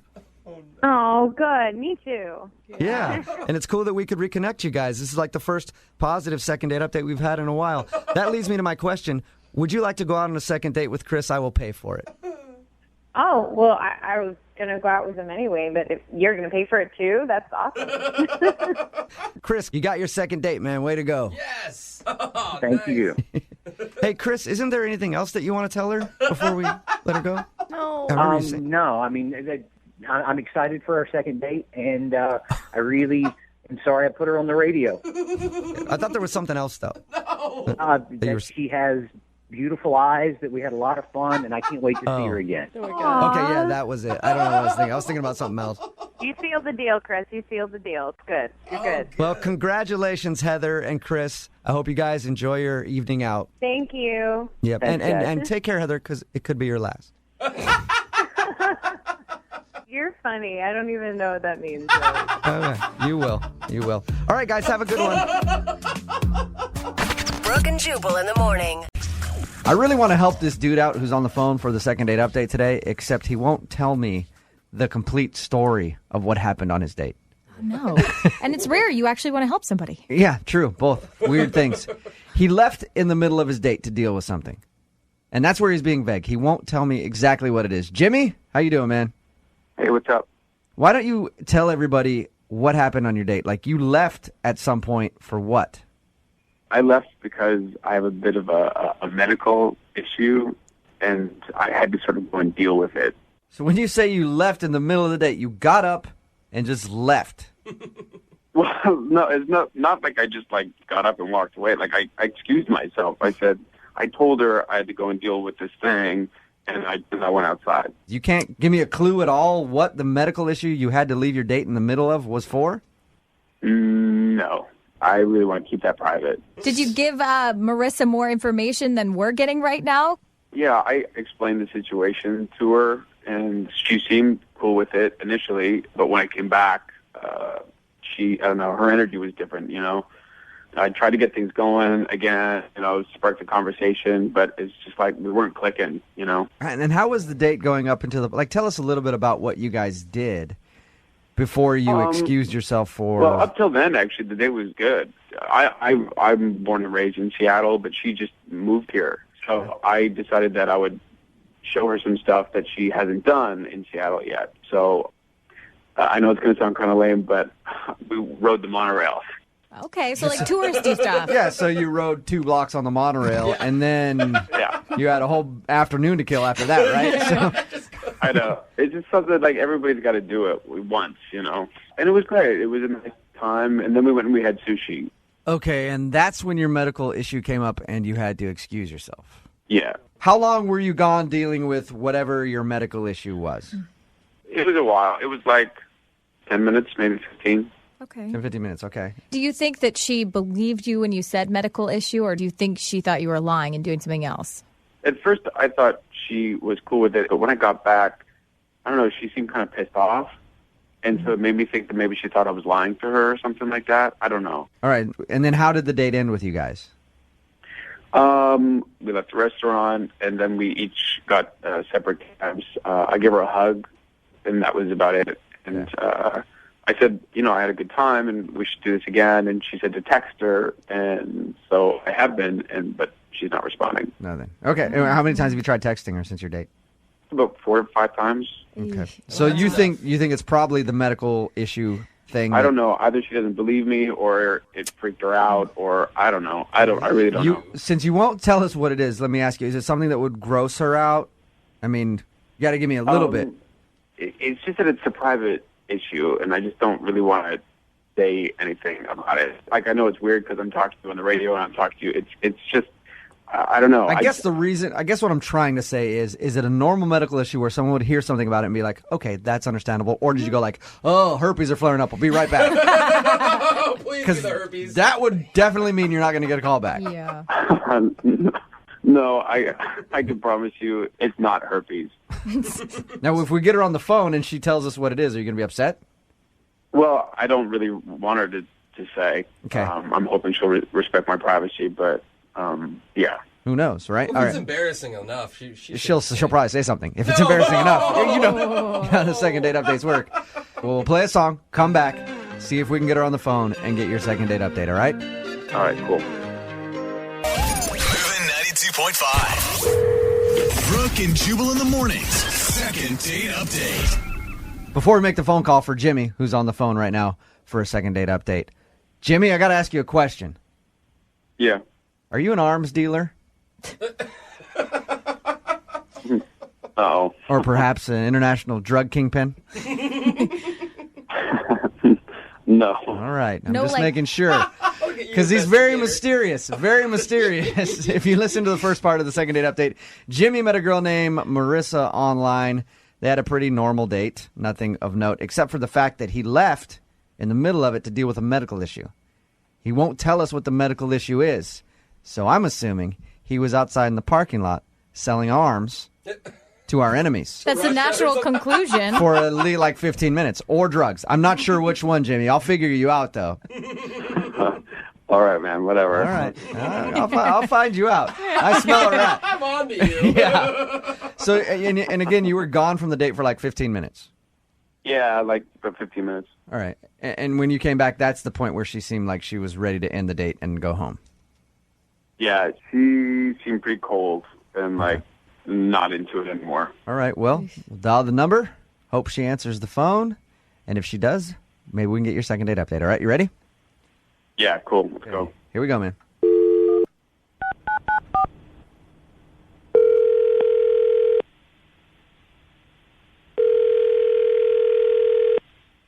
Hello? Hi, is Marissa there? Yeah, this is her. Hello, Marissa. How are you? This is Jubal from Brooke and Jubal in the morning. Who? Jubal from Brooke and Jubal in the morning, the radio show. Yeah, you are definitely a listener. Do you have a few seconds to talk to us? I'm sorry, why are you guys... What is this? Why are you guys calling me? I'm calling you because a listener of ours sent us an email about you. Really? Yeah, and they asked me to give you a call. Okay. His name is Jimmy, and you went out on a date with him recently. Oh, no. Okay, so you remember Jimmy. Oh, God, that guy. Yeah, that guy. All right. It sounds like you didn't have a fun time. It sounds like you didn't have a fun time with Jimmy. Jimmy had a great time with you. Oh. The reason that I'm calling is he'd love to see you again, but you're not responding to any of his text messages. Judging from your reaction right there, you definitely aren't doing that on accident. Nope, that's on purpose. Okay.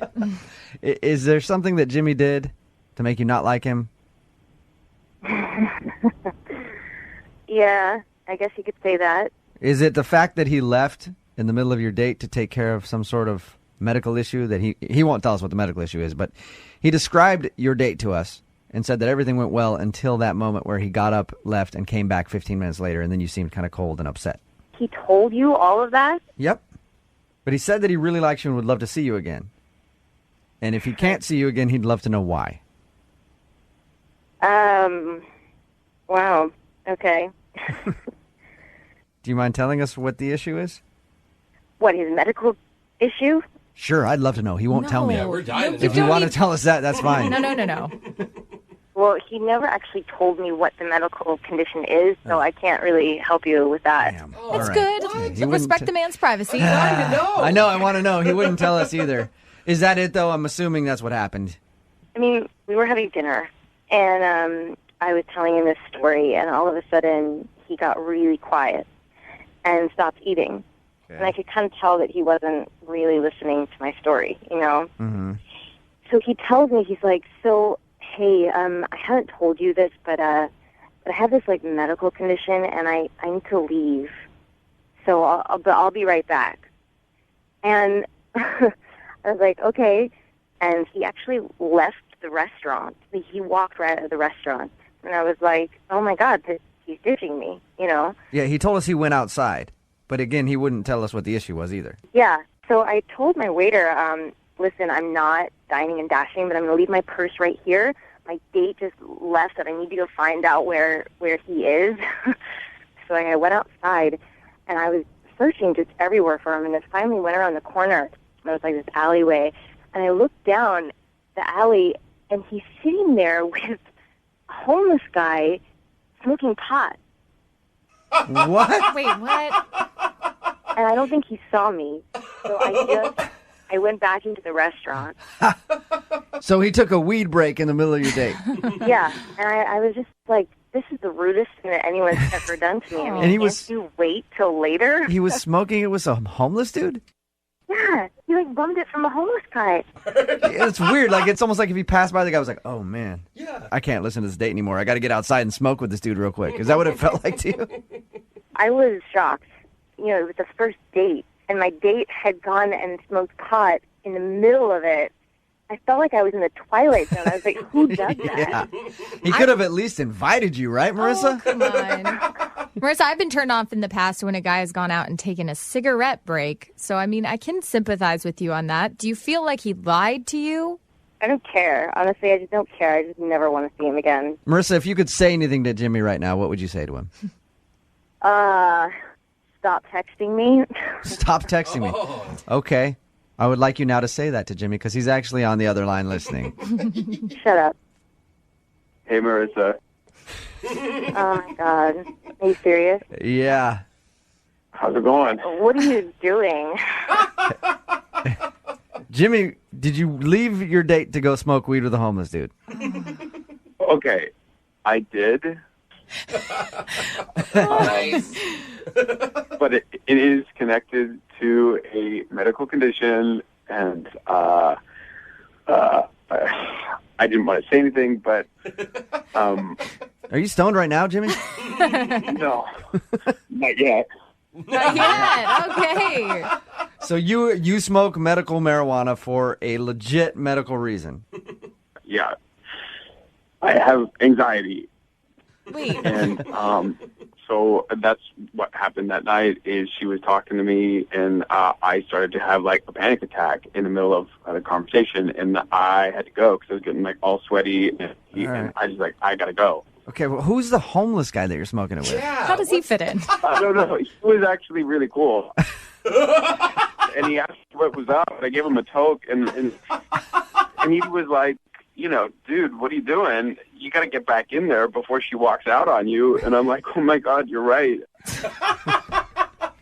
Well, is Marissa even on the phone? Marissa, are you there still? Yeah, I'm here. Oh, okay. I thought you had hung up. So what do you think of Jimmy's story? Jimmy, you know, you could have at least just told me what you were doing. I would have understood, you know, if that's what you needed to go do. Instead, you just, like, I had no idea if you were even going to come back. in hindsight, you're right. I was just like in full panic though, and I didn't know what to do because I really liked you, and I think that kind of made me nervous. And I'm sorry. Well, lesson learned for the next date you go on, if there is ever one. Oh, that sounds like you don't want to go out with him again, Marissa. Come on. No, I don't trust him. I'll pay for a second date. Will you go out with Jimmy one more time? We'll pay for it. No, it's not happening. Weed and everything. Yeah. Come on. I'll pay for it all. You can get in on the action Yeah. this time, too. There's no way I can get you to go out with Jimmy again? Yeah, I'm just not a guy to leave in the middle of a first date to go smoke with the homeless. Weird. I guess there's one girl out there who doesn't like that. Dude, I learned a lesson today. Yeah. Sorry, Jimmy. Oh, well. Hey, you guys want to, like, hang out sometime? No, dude, I'm not hitting off a homeless guy's pipe. Hey, I'm there, bro. Hit me up. Oh, gosh. Brooke and Jubal. Brooke and Jubal's second date update. You can learn a lot about life through baseball. Yeah. You know, when life throws you curveballs, you knock them out of the park.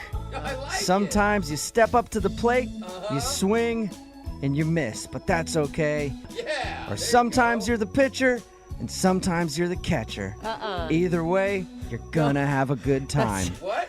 Those are some famous sayings from baseball, and I bring them up because the guy on the phone for a second date update today, his name is Matthew, and he met the girl that he wants to call at a co-ed softball game.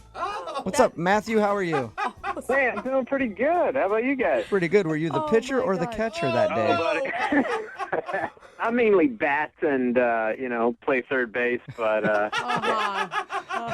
Thank God So- for answering it like God, that. you're a sick man. Your email said that you met the girl that you want to call. Her name is Trisha.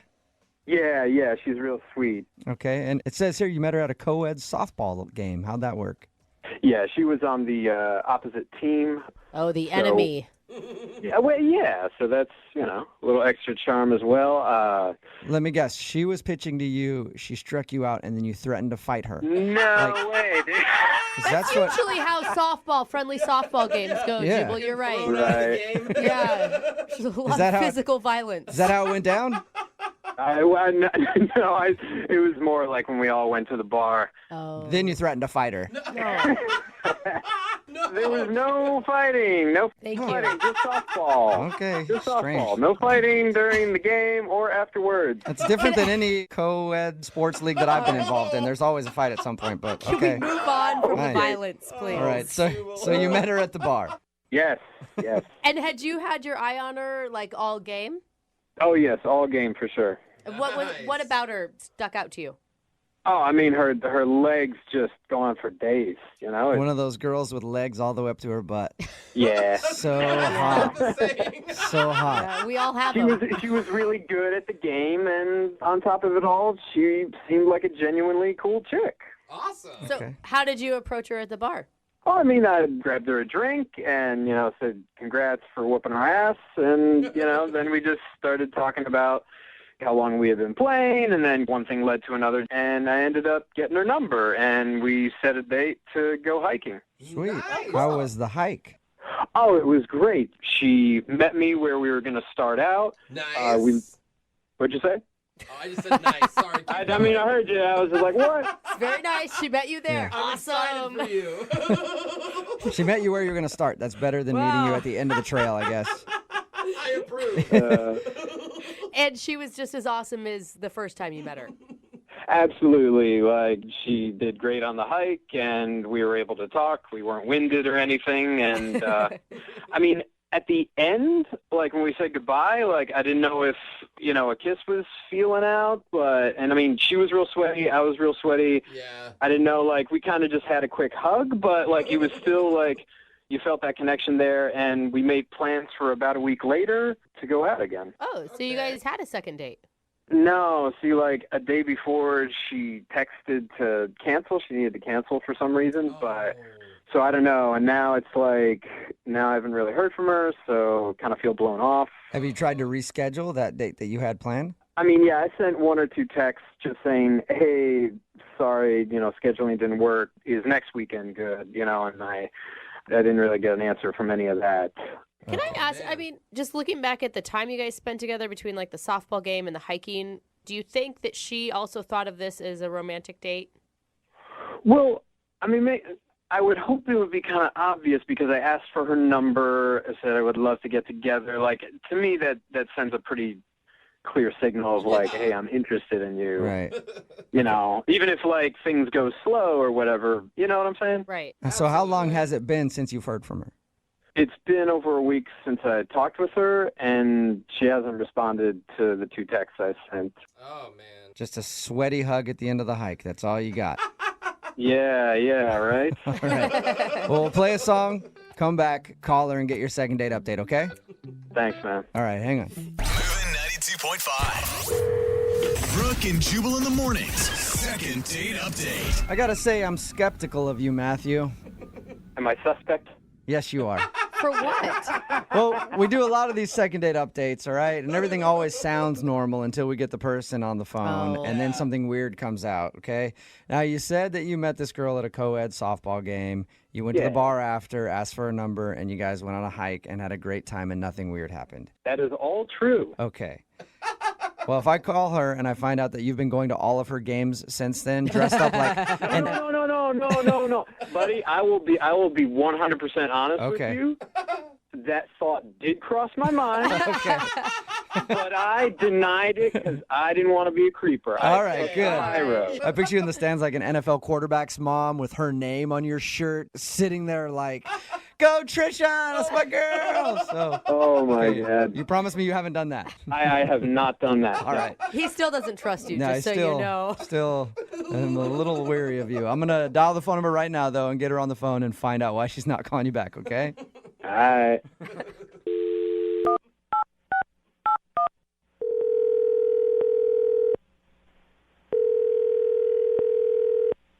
Hello. Hi, is Trisha there? Yes, this is she. Hey, Trisha, how are you? My name is Jubal, and I host a radio show called Brooke and Jubal in the Morning. Okay. I'm calling because one of our listeners sent an email about you. His name is Matthew, and he sent us an email saying you guys were supposed to go out on a date, and then you stopped responding to him, and he wants to know why. He sent an email about that? Why would he do that?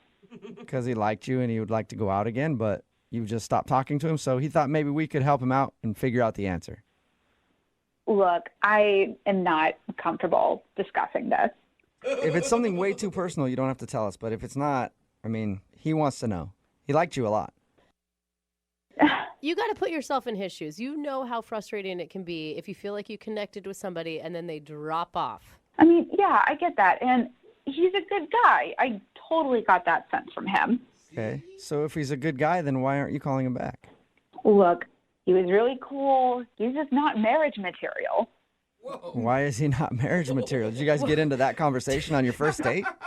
No, we didn't, talk about it. But, you could just tell from the date. Is he immature or something? I mean... Well, here's where I am. I am not getting any younger, and I absolutely want to get married someday. And he's just not going to be that guy. That is a really quick judgment to make after meeting someone just one time. Yeah. Actually, we hung out twice. Oh. Okay, so 2 times is enough for you to know that? Now you know everything about him. How can you possibly know that he's not marriage material after 2 hangouts? Because after the second time we hung out, he took me back to his car, and his car was full of stuff, piles and piles. Wait, are you saying that it was just messy? Like there was garbage and stuff in it? Well, I didn't know. So I had asked him, I was like, what's the deal with all your stuff? Are you moving or something? And he said no. And he said that he lives out of his van. He lives in his van? Yeah, and he does it by choice. What do you mean? It's not that he's homeless, it's that he wants to be homeless? Yeah, he chooses this. Really? What did he say to you to make you think that? He said, look, it's this really great situation. I choose this. I feel it's better. I'm saving money. And I look in there, and there is a mattress. There's a jug of water, hot plate. It's really weird. Oh. Normally, when you see a van with a mattress in it on a first date, that's a good sign. No, always bad. So you're saying You didn't want to see him again because he lives in his van. No, I don't know. I've been going back and forth over this like for the past few days because like he lives in a van. Yeah. So you're saying you don't want to move into a van if you guys ever got more serious? No, well, no, I don't know. That's the thing. You don't know if you want to move into a van. You might be willing to move into a van? No, I definitely don't want to live in a van. Like, that's the problem. Okay. But don't you think, okay, granted, this is a kind of an odd situation, but he has like a regular job, right? He has a really good job, and he makes like a ton of money. He just chooses to save it. All right, so the guy just likes to live in a van. He seemed really in love with his living situation, and if that's the case, I don't want to mess with it. I have so many questions. You don't want to make the guy give up his house, you know? Exactly, his green van. Yeah. Well, Trisha, I do need to let you know that Matthew is actually on the other line listening, maybe in his van right now, and he wants to talk to you. What? Yeah. Matthew, you there? Oh, my God. Yeah. Hey, Trisha. Oh, my God. I am not in my van, just to clarify. I'm in my office. I'm at work right now. Well, that's good to know. Yeah. I'm just really surprised because, like, when we went out, I mean, you seemed to think it was really kind of cool what I was doing. Yeah, I said it was cool when I was looking at it because I didn't just want to tell you it was weird right off the bat. Okay. Oh, now you're just 180 on this. So I'm confused. Matthew, think about it.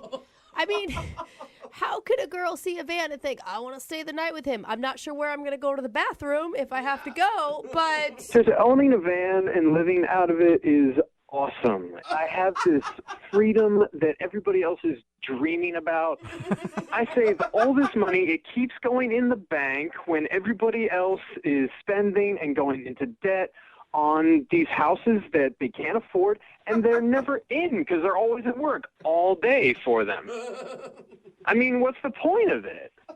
The point is to actually have a place where you could hang out, not something that you could, like, drive from point A to point B, like you're home traveling everywhere. But that means I can hang out everywhere, Trisha, wherever I want to hang out. Like, the world is my home. And Trish, I'm not living in the Stone Age with this.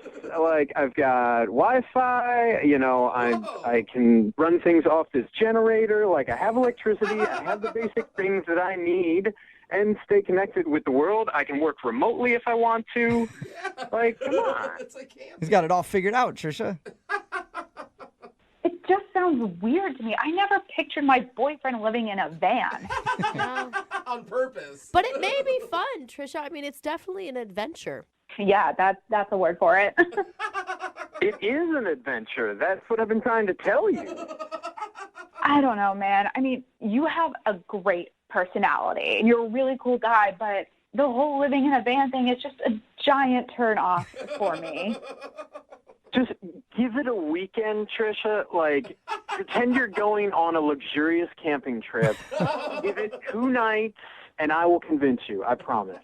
2 nights, that is a big ask, sir. So you want me to spend 2 nights in your van when we've only been on one official date together? You were the one who was throwing around the marriage word of, you know, needing to find marriage material. So, like, 2 nights is not going to kill you. He has a point. I mean, I say 2 nights is a drop in the bucket. Come on. In that case, Trisha, would you like to go out with Matthew on a second date? We will pay for it. I mean, I guess the date would be 2 nights in his van, but whatever. Would you like to go out with him again? You know, I'm still kind of on the fence about it. I am going to say no to 2 nights in the van. Oh. But I'm up to hanging out with him again. Okay, so you'll go out on a date with him, but you won't sleep in the van. Yes, I will go out on a date. I will not spend the 2 nights in a van. Okay. Well, congratulations, Matthew. That's a successful second date. I can work with that. All right. So you guys go out on your date. Matthew, you try to convince her that living in a van is better than living in a house, and I wish you both luck. Trisha, freedom is in our future. I guarantee. Oh, my God. Brooke and Jubal in the morning. Got a text in at 78592 about the second date update that just says business in the streets, road trip in the sheets. Kind of makes sense. If you missed today's second date update, this dude met Trisha at a co-ed softball game, and then they went on a hike, and she wasn't calling him back. So we got Trisha on the phone, and she said that he's not marriage material, and the reason why is because he lives out of his van. But he likes it. Yeah, it's by choice. He's not homeless. He has a great job and makes a lot of money. But I guess this dude, his name's Matthew, by the way, lives out of his van by choice. Yeah, he's like a penny He pincher, says I guess. he does it because he's saving a ton of money and he has a lot of freedom. Yeah. And he's not tied down by any houses or anything like that. He can just move his van around wherever. Which is it's true. A lot of people do it. Look up hashtag van life. Really? It's all over the place, Yeah. man. I'm sure. And I guess they did go out, though. They agreed to go out. She said she'd go out with him, but turned down his offer for 2 nights of staying in the van. So See, she doesn't want to stay in the van, but she'll go on another date, mostly because he probably has a lot of extra money to spend or something. I just want to warn her. I dated a guy who lived in his car, and after we broke up, we got in a fight, and he refused to leave. He just parked in front of my house. And then I had another guy show up the next day to go on a date with him. He's like, "Hey, there's some guy sleeping in the car in front of your house." I'm like, "Yeah, I don't mind him. I don't know. That's weird. You're like, I don't go know." home. He's like, I am home. Yeah, your just home's saying. actually in my way right now. Yeah, they're hard to get rid of when they can just move their house right in front of your house. Amazing. So good luck to those two. Yeah. They continue their relationship. Maybe he can actually stay in her house once in a while. Or Who knows? upgrade to like an RV or a Winnebago. Or something. Yeah. Who knows? Remember, if you want to do a second date update, all you have to do is email us, and we will call the person who didn't call you back. Brooke and Jubal's second date update. The guy on the phone for a second date update today asked the girl that he wants to call out in one of the most creative ways I've ever heard of. And that's saying a lot because I've been pretty creative in my dating life. Yeah, I bet. I remember one time I asked this girl out. I walked up to her and I said, "Hey, would you like to go out sometime? I'll give you full tongue."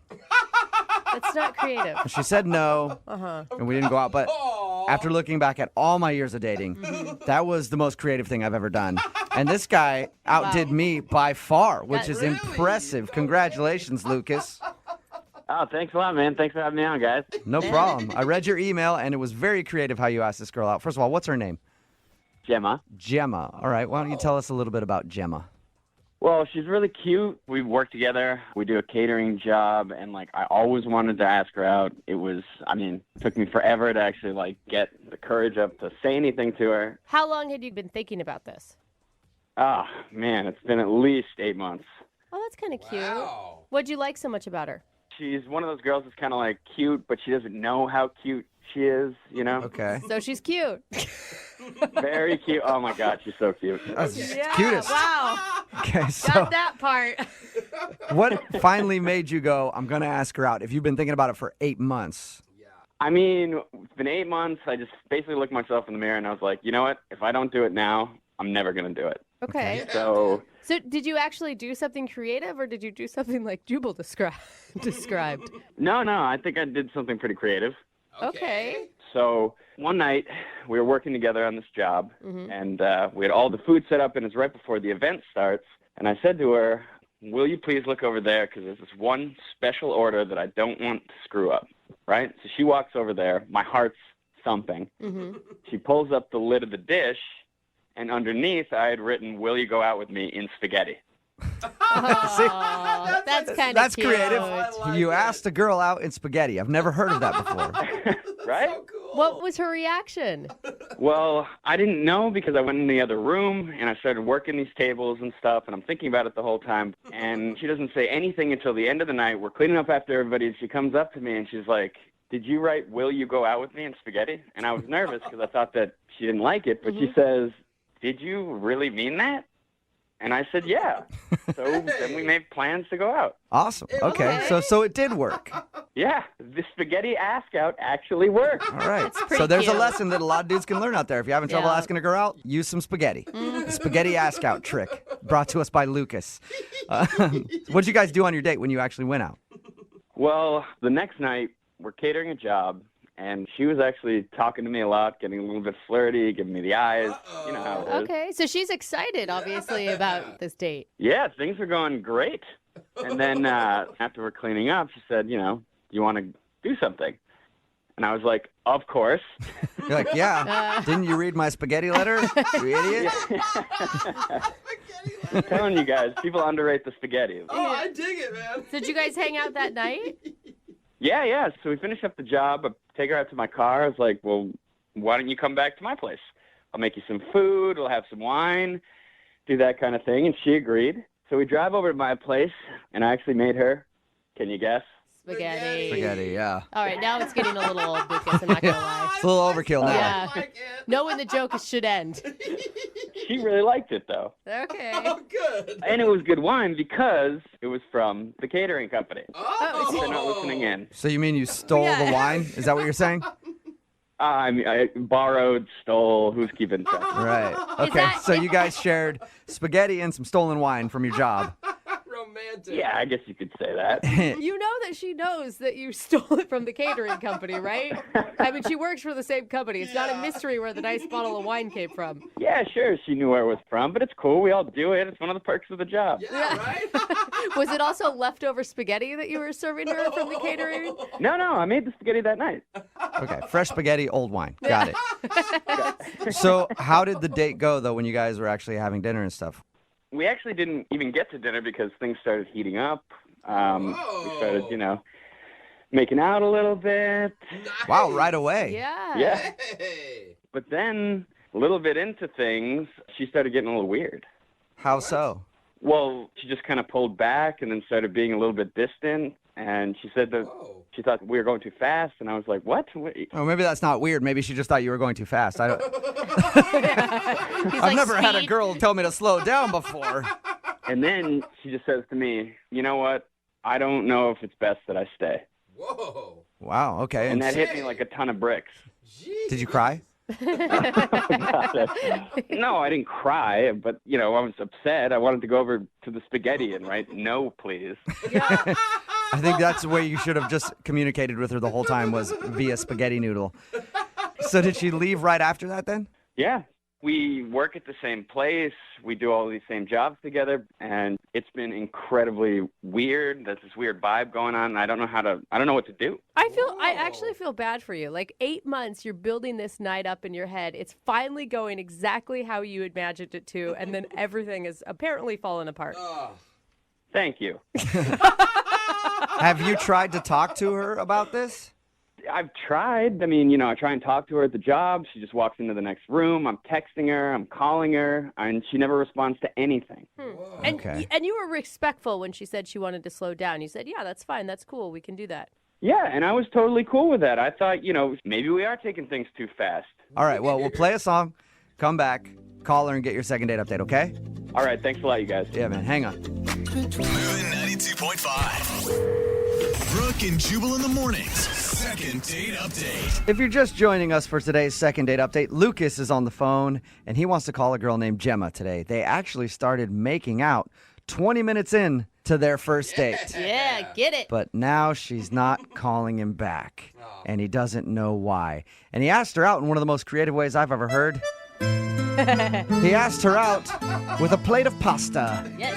They both work at a catering company, and one night when they were working together, he spelled out, "Will you go out with me?" in spaghetti. And she eventually said yes. But now, like I said, she's not answering any of his phone calls, and she's kind of ignoring him at work. Lucas, what I think you need to do is go beyond words now at this point. What do you mean by that? Well, the pasta thing worked so good for you, right? You got a date. Yeah. I think you should do it again. But this time, don't spell anything out. Just get a hot dog and a bun. And maybe a couple of meatballs, and place them all appropriately on a plate and show that to her, and she might be down to go out with you again after that. I should have called you before the first time. Yeah, See? no kidding. I got all the tricks, man. I got all the tricks. Yeah. Especially since she said that she thought that they were moving too fast. That's not too fast at all, Jubal. We'll call her right now and see if we can figure out why she's not calling you back, okay? Okay. All right, here we go.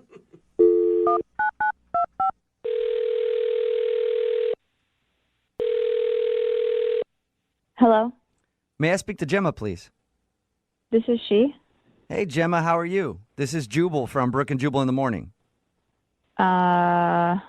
Okay. You work in catering, so I'm guessing you're not up early in the morning. Well, how do you know that I work in catering?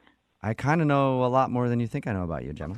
Why do you do it like that? Okay, that's super creepy. And who are those people that are in the background? That's Brooke. Why is that weird guy laughing? That's Jose, the laughing guy. And then there's me. My name is Jubal, and this is Brooke and Jubal in the morning. It's a radio show. Why are you guys calling me? She's like, Well- and that doesn't make it any better. I'm calling you because you went out on a date with a guy who listens to our show, and he emailed us and asked if we could get you on the phone. Wow. Okay. The guy that wanted us to call you today, his name is Lucas. Oh, God. And I know you know who Lucas is because you guys work together. Yes. I'm trying to change jobs. What? You're trying to change jobs to avoid Lucas? Yeah. That is really intense. Why? Because it's just a little too awkward for me. All right, well, what is so awkward? I mean, he told us a little bit about your date. He told us that you guys went out one night after work and went back to his place to eat, and you drank a little bit. He told us that you guys started making out at a certain point. He's telling you that we made out? Why is he telling people about our date so explicitly? He didn't. Well, he didn't give us any like crazy details. He just said that you guys were making out at a certain point. You stopped and said that you wanted to go, and then you left and haven't talked to him since. I will say he was completely respectful of you, and he was so excited. I mean, it sounds like he's had a crush on you for months and months and was so looking forward to this night. Well, it's like so uncomfortable. I don't know. Yes, he was obviously very excited and very inexperienced. Excited and inexperienced. Wait, that's You mean a like, different word. was he a bad kisser, or I'm kind of scared to ask you what you mean by he was so excited. It's actually just everything. Everything possible just seemed like he's never been with a woman before ever in his life. The date started with me going at his door, and he shook my hand when he saw me. I've known this guy for 8 months, and he shook my hand. Oh, come and I was like, okay, maybe he's being a little bit charming. Maybe he's trying to be sweet. I'll let it fly. And then we walked in, and he had like already opened wine that he was totally open about it. He was like, yeah, I got it from the catering gig. I mean, so he essentially stole wine, but it was already open from being poured at the catering event that we were just at. Okay. So he's cutting corners on your date. Yeah, I mean, this was a first date, and he wanted to impress me, and he impressed me by opened, aired out, used wine. But you still made out with him. Well, because I thought, okay, well, maybe he's being really sweet and charming. Maybe he's really nervous. But then he started to ask me permission to do everything. And when I say everything, I mean he was like, is it okay if I sit next to you? Yes. Is it okay if I touch your hand like this? Can I just put my hand on your hand? Weird. Oh, that's weird. I mean, everything. So imagine, like, can I kiss you right now? Can I kiss you with tongue right now? Is that okay? That's so awkward. And I was All right, like, no, so awkward. I've heard people do the "can I kiss you" thing, and I know some girls have a split reaction to that. Some girls are like, just go for it. Some girls are like, I like it when they ask. Did he really ask you, can I kiss you with tongue? Yes. Oh my God. Wow. Can I use my tongue? Did you just Can I use my tongue? Was that the final question that made you stop saying yes? The final question, which was the total, I mean, it should have been, can I kiss you with tongue? But it was, can I grab your boobs? Okay. Like, quote unquote, grab your boobs. Can I grab your boobs? Not like, ooh, let me see them, boob, nothing like cool, dirty. It was like, can I grab your boobs? Grab your boobs. Wait a minute. And then I just had to dip out. I mean, it was so terrible. I can understand how that would be awkward to ask everything. The most. Can I ask you something? Sure. Okay, I just need your permission. Is it okay if I let you know that Don't even. Is it okay if I let you know that he's on the other line listening right now and wants to talk to you? Are you me right now? No, I'm not. Lucas? Gemma, Oh my God. I didn't ask you permission to do every single little thing. I mean, you're going a little overboard here. Really? Yeah. Listen, you don't Lucas, just want to it was dive in. everything. I want to make sure that you're okay with things. No, Lucas. If you were to ask me one time, can I kiss you right now? That can be still sexy, but it's not sexy when you ask about everything. I mean, you were asking about sitting next to me, holding my hand, topics of conversation. I was trying to take it slow. I didn't want to put you off or make you feel uncomfortable or anything. Look, if there's anything that we get from this really inappropriate and awkward phone call right now on a radio show, it's that you should never ever do that again. Well, how do I know if it's okay to touch your boob if I don't ask you? Oh, sweet. I can't even believe you're asking me that question. No man has to ask that question. You guys, stop dogging on Lucas so much. He's trying to be respectful of you, Gemma. You know? Thank you, Stop Brooke. trying. I get that he's trying to be respectful, but at a certain point, he needs to pick up on the cue that it's just not working. Hey, if I remember correctly from that night, you were saying yes to a lot of things. Good point.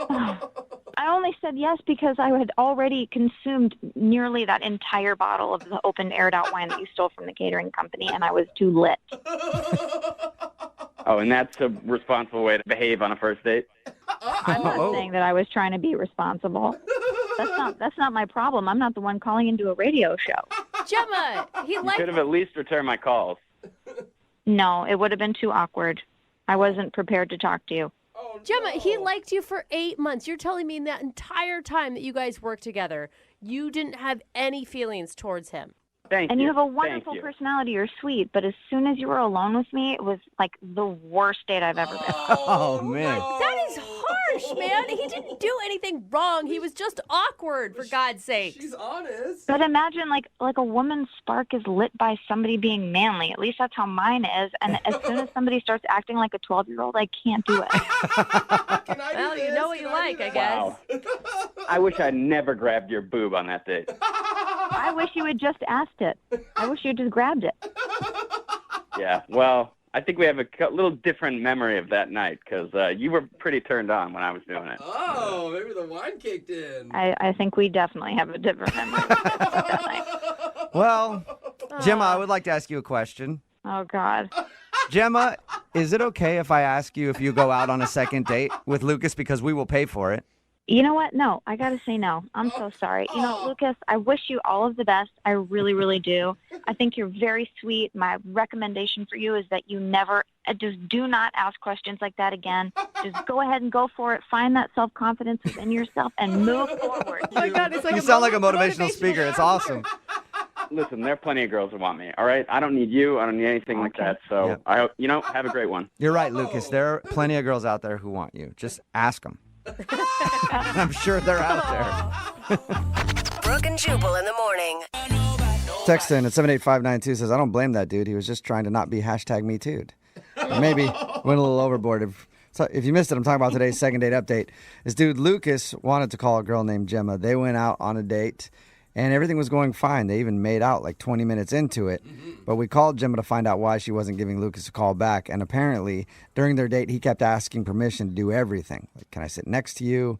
Can I put my hand on your hand? Yeah. Can I kiss you? Can I kiss you with tongue? Everything he was asking permission for. Which ruins the moment. Yeah, and he said he was just trying to be respectful. Yeah, I like his style, dude. Yeah. Consent's sexy, man. No, totally, but it's not for everything. Like Yeah. sometimes, girls like, hey, take charge, give me a kiss. Cool if I open the door for you? For both of us? Anyway, she said that she wasn't into it and it completely killed the mood, and no second date. They're not going out again. Remember, if you want to do a second date update, all you have to do is email the show and we will call the person who didn't call you back. Brooke and Jubal's second date update. Today's second dater met the girl that he wants to call back in an acting class. Oh, that's fun. His email said that he held her hand in the scene and knew right there that it was love at first sight, and he wanted to make her his wife. Oh, okay. Yeah, not over dramatic at all. I think I'm embellishing a little bit. Eric didn't really say that, but he did say he liked her a lot. What's up, Eric? How are you? How you guys doing? Good. Making me sound a little corny there. Well, I figured it was acting. I'd get into it. You know what I mean? There you go, yeah. Dramatic. So you met the girl you want us to call today in an acting class. Yes, she's just this awesome girl. Okay. What's her name? Her name's Erin. Erin. Eric and Erin. It sounds beautiful, Eric. Yeah. I'm sorry. I need to get out of the dramatic, like, actor thing. You are. Yeah, I know. I apologize, Eric. So tell us a little bit about Erin. What did you like about her so much? She just had a great way about her, like her personality and real infectious laugh. You know what I mean? She just telling stories, and we just had a really great conversation. You met her in your acting class. Did you ask her out, like, just after one of the classes, or did you get a feeling like she was kind of into you and then asked her out, or how that whole thing worked? I don't know. It was just a moment, like we held hands during the scene, and it wasn't like it was this, heavy thing, but it felt good, it felt right. Mm-hmm. So after that, you asked her out, and she obviously agreed. What'd you guys do for your date? We went to a bar, nice quiet place, just had some conversation, had a few drinks. It was really good, and I just felt like there was a connection. Now, when you were on your date, were you like running through lines that you had done in class and let's hold hands again? You'd think maybe that would have been something, like, oh, he's trying too hard. Okay, but you weren't doing anything like that? No. All right. So it doesn't sound like there was anything crazy or awkward that happened on your date. Just low key. Yeah, it was just low key. We were having some laughs, and I kept going back thinking, what was it? Because she hasn't really responded. Mm-hmm. Is there anything that you can think of where the date might have gone south? Well, I'm thinking maybe I overshared about my family. Oh. You overshared about your family? How so? Well, the conversation was going so well, and we're just going on and on about things, and then I just realized, 10 minutes into it, I'm talking about, I haven't seen my sister in 4 years, and my dad's a deadbeat, and I'm just like, what are you saying? Yeah. I was like, maybe it's not a big deal. But No, I can see how that could be a turnoff to people. I think that I've been a turnoff on dates when people ask me about my family. Like, oh, you have a niece. How old is she? I'm like, I have no idea. And you can kind of see it in their face like, all right, you're definitely not a person who gets attached to people, know? Yeah. I mean, she talked about her family too, but I mean, I'm thinking maybe I went a little too, Okay. Too much. A little too far. Yeah. All right. And you've seen her in your acting class or no after this date? I've seen her in class again. I mean, she treats me normal in class. And you've never brought it up to her? You've been like, hey, I'd love to go out with you again. That's the thing. We haven't had an opportunity. It's almost like when class ends, she just darts to the door, and she acts like it didn't happen. Like we didn't even have the date. So it's obvious that she's avoiding you. Yeah. Which is a little difficult if you've got scenes together. Right. It's like, it's all business, It's like we're doing it for the class, and then when there's a break, she's not around to talk to at all. So anytime you could have a personal one-on-one where you could be like, hey, I thought we had fun on the date, she's not around. She gets out of there. Exactly. Have you tried calling her and texting her and asking her about it that way? The texts are just the, hey, see you in class. Right. Well, we'll play a song, come back, see if we can get her on the phone for you, and get a second date update, okay? Hey, thanks a lot. All right, hold on.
Moving 92.5. Brooke and Jubal in the mornings. Second date update. Eric, if this second date update doesn't work out for you, I don't want you to be worried. Okay. Because you're in a theater class right now, and trust me, theater girls are horny. All right? Plus, there's not that many straight male options for them. So you're good. True. You got plenty of options if this one doesn't work out, okay? Well, I'm anxious to find out what the deal is. Yeah, but if it doesn't work out, who cares, right? Just move on to the next one. You're in a theater class. It's going to work out, okay? Okay. I'll just move on. It's all right. Move on to the understudy. Yeah. Here you go. If you're just tuning in, Eric met Erin in his theater class. They did a couple scenes together. He felt the moment was right, asked her out for a drink. They went out and had drinks. Nothing really crazy happened, but she's not calling him back. They do see each other in class, and they perform scenes together and stuff, but other than that, she doesn't really talk to him. No. So we're about to call her and find out if he screwed up on the date. Now, the one thing that Eric did mention is he thinks he got a little too dark when talking about his family problems with her. Might have shared too much, and it disturbed her. That's the only thing you can think of, Eric. That's really it. All right, well, we'll dial the phone number right now. You ready? Okay. Okay, here we go. Should I bust out some Hamlet right away to relax her?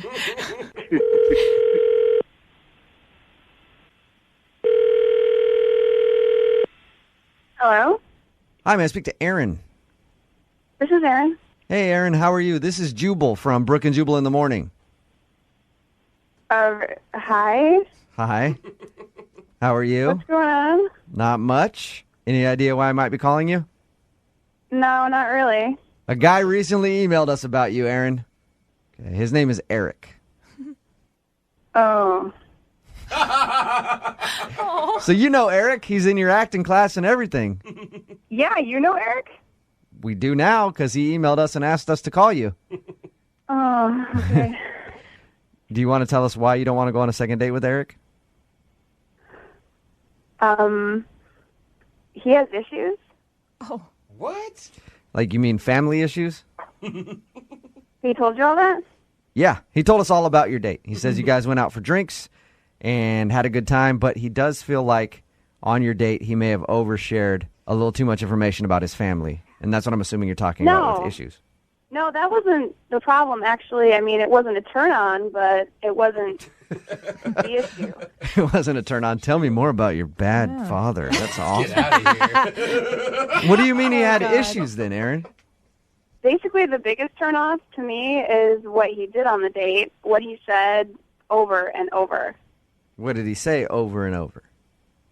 He basically asked me if he was attractive. Oh, no. Like 7 or 8 times. Really? Well, he started off being like, oh, no, just really tell me, am I attractive? And I said, yes, and just tried to laugh it off. And then he was like, no, but seriously. And then we'd talk for a while, and everything would be fine. And then he'd be like, but really, back to what you were saying before, how attractive on a scale of 1 to 10 am I? Gosh, Erin, that sounds awful. Yeah, that's... If you're on a date He just with wouldn't let it go. Is he attractive? Oh, my God. Leave a girl alone about it. It was just too much. Like, I don't want to always have to wonder, is he going to do his hair a different way? And, like, how that's going to make him ask me again and again. Well, nobody wants to hang out with somebody who's super self-conscious like that. Yeah. But, Erin, I do Yeah. have to ask you, and I appreciate you staying on the phone with us, okay? On a scale of 1 to 10, what do you give Eric? Come on. I have to know now. I gave him an 8. Okay, that's good. So you did find him attractive. Yeah, it didn't matter, though. He was completely offended when I called him an 8. What? You actually told him, hey, you're like a solid 8. Can we stop talking about it? Yeah. Yeah, and I was being generous when I called him an 8. I just wanted to move on, you know? Oh, Erin. All right. I can understand how that would be unattractive. Yeah. Erin? Eric is actually on the other line and heard everything that you just said. What? Hey. Oh, Say hi to Eric, Erin. hey. Was it really that bad? I'm so embarrassed. I don't even want to have this conversation with you right now. No, wait. What exactly bothered you about... I mean, because everybody likes to hear that they look good. Are we really doing this again? I mean, we already went through this on the date. This is exactly what you were doing then, so... But yeah, but you gave me the I mean- silent treatment after that date. I was just like, what's going on? Yeah, people don't need to hear 15 times in a row and have to ask the person, do I look attractive? They like to hear There's it. nothing wrong once, with being maybe. reassured. Yeah, but Eric, don't you think it's a little much to keep asking somebody, hey, am I hot, by the way? I know 10 minutes went by, but am I still hot? It's good for your self-esteem to hear it. I know that. Yeah, but Eric, don't you have any of your own confidence? You shouldn't put your self-esteem based on some other person's opinion. just because one person thinks so, you want to, okay, is that true of this? But, I wanted to know what Aaron thought. You know what I mean? Like, You kept looking at your own reflection in your iPhone. What? You looked like you were texting, but I saw the screen. You were looking at your own reflection. Were you checking yourself in your iPhone camera? okay, so I'm at fault for that too. And then, and the bar has mirrors in it. I'm at fault again. Eric, how do you not realize that this is kind of weird? I'm just blown away at how this has gone way out of proportion. Like, I asked a couple times on a date how I looked, and now it's like spiraled into this. And then I asked you about it afterwards and tried to follow up, and I got nothing from you. So You called me on the radio, right? You wanted to know that bad, and you're not taking it well. Maybe that's why I didn't want to tell you in the first place. wow. I guess this just isn't going to work out. But, going back to something you said earlier, what does it mean you were being generous about giving me an 8? Eric, are you serious, have you Eric? learned nothing? No, I need to know. No. Oh, my God. Are you for real, Eric? You really asking that right now? Oh, God. Well, she obviously meant something by it. I want to know what that means. Jeez, What's the real number? I feel like Eric doesn't even need to go out on dates with other people. Oh, my God. Wow. Hey, at this point, I would love to ask you guys if you'll go out on a second date. Oh, my God. I will pay for it. Aaron, would you go out with Eric again? What do you think? I'm thinking yes. Am I wrong? You're wrong. Damn it. I thought for sure you might go out with him again. Eric, there's your answer, man. Maybe don't check your reflection in your phone and ask somebody repeatedly if you're good looking. Get on some your next date. confidence. Yeah, okay. Hey, the good thing is, though, you guys still get to go to acting class together after this. Oh, that's not going to be awkward at all. And if anybody's curious, I give this second date like a 3. Ooh. Not even a solid 3, like almost a 2. Undateable. Yeah.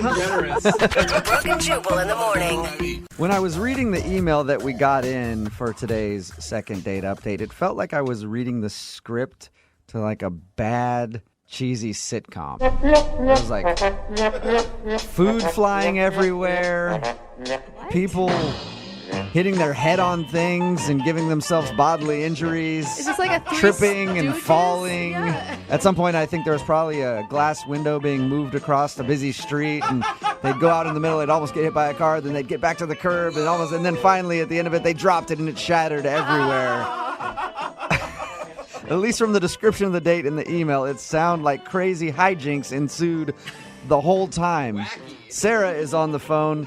Sarah, was your date really as bad as your email said? It was that bad, but I really like him. All right, well, take us through what happened then, because there was a lot of stuff going on in your date.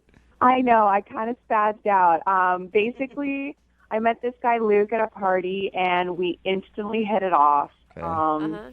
And he's pretty much everything I've been looking for. He's tall, he's smart, he's funny. He wears a funny hat with a propeller on it and rides a unicycle. No? No, but I Okay. should have been wearing all that. I mean, the night of the party, I guess because I'd had a couple drinks, that was pretty cool. You know, we played ping pong, we were like laughing, and we ended up kissing like the first night we met. Nice. That's awesome. Yeah, it was awesome. Did you guys go on a date after that? Yeah, so that night he was like, do you want to go out for dinner tomorrow? And I was like, oh my gosh, this is it. Like, I have met the man of my dreams. Whoa, that is so much pressure to put on yourself going into a first date. I know. I was freaking out. I was so excited to hang with him, and I guess that's where the wheels kind of came off. That's where everything unraveled for you, huh? Yeah, it all kind of went up in smoke. Well, describe to us what happened, because from all the details in your email, it's really funny sounding. I mean, I'm sure it wasn't funny at the time, but some of the stuff that you said was pretty it was funny. so embarrassing. The way Jubal described it, it sounds like you slipped on a banana peel. Pretty much. Like, I dropped, like, spaghetti all over my dress. I was just laughing, and he was making me laugh, and I accidentally just kind of hit my water glass, and then in an effort to save my spaghetti, I picked up the plate, and it just went over my dress. So I picture the table flipping over and your pasta bowl flying into the air. Yeah, that sound effect. Water all over the ground. It was totally some Wile E. Coyote, like Roadrunner stuff. It was really bad. I had verbal, like, diarrhea. I could not stop talking about my grandparents, my dead grandparents. What'd you say about it? Like, were you crying? They're so dead. I was just like, oh, you remind me of my grandpa. You know, he fought in the war, and I don't even know what. Like, it just went on and on. And So he obviously, you think that he's not calling you back because you were a little klutzy and kind of weird. yeah, but I mean, it's kind of his fault. He made me really nervous. It's so cute and like so charming. I mean, I was giddy. I felt like totally embarrassed by how crazy I was acting, but like, you know, he was adorable. So you've really fallen for this dude, huh? Yeah, it fell really hard twice. I walked out the door of the date and someone held open the glass door for me and I smacked right into it. Oh, wait, you mean literally you fell for him? Yeah. So you We were thinking, I was thinking figuratively, but did, no. apparently. Not on this date. you actually fell into the ground. It's true. I literally got hit in the head with the door. I have a goose egg on my head to prove it. Did you, I mean, what did he do when you ran into a glass door and almost knocked yourself out? Okay, well, this part is kind of like a rom-com because he actually caught me. What? And yes, and walked me to the car, like, just like out of a rom-com. He's so sweet. It made me just, like, fall in love with him even more. So he caught you, you locked eyes, and it started to rain. And then you guys went your separate ways. The rom-coms say that the klutzy girl is always the one that gets the guy. Yeah, right? I don't know, not in this case. He never returned any of my calls. Did you kiss after the date? Well, he actually drove me home and walked me in my door, and we had a romantic kiss at the door. Okay, and if you tell me after that kiss you turned around and smacked your face on your closed door again, I'm going to... yeah. Did anything else weird happen after that? The only weird thing that happened after that is that he didn't call me for a second date. And how long has it been since you heard from him? A week and a half. Week and a half, okay. Calling me. I love him so much. You love him? He's not calling me. You Don't drop the L yeah. bomb, okay? Don't say that.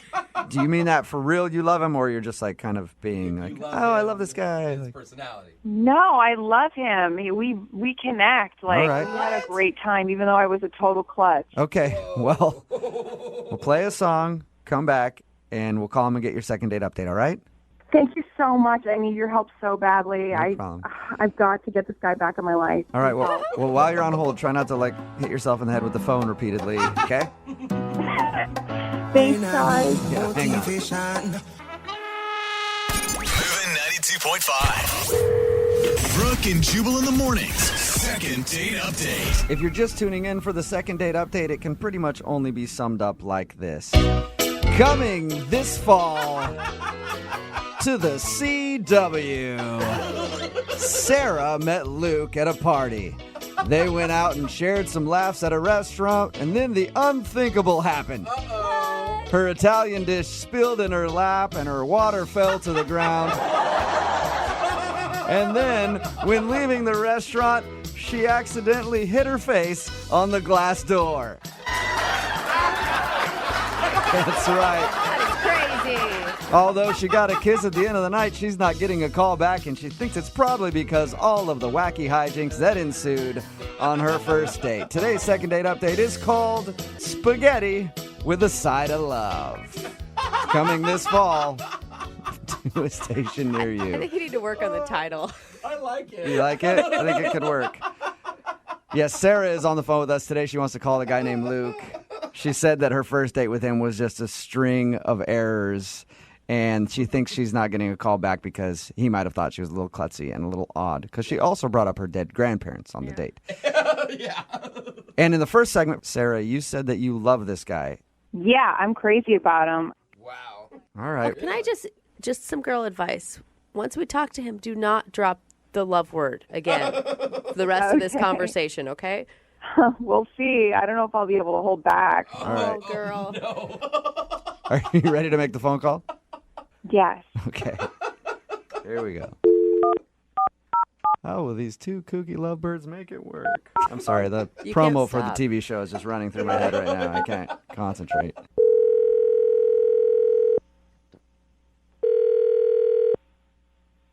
Hello. Hi, can I speak to Luke, please? This is him. Hey, Luke, how are you? This is Jubal from Brooke and Jubal in the morning.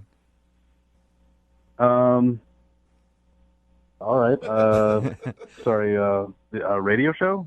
Yeah, we're a morning radio show, and we actually got an email about you from one of our listeners. What does that mean? It means that one of our listeners really wants to reach out to you because you went on a date with them, and now you're not calling them back. Okay.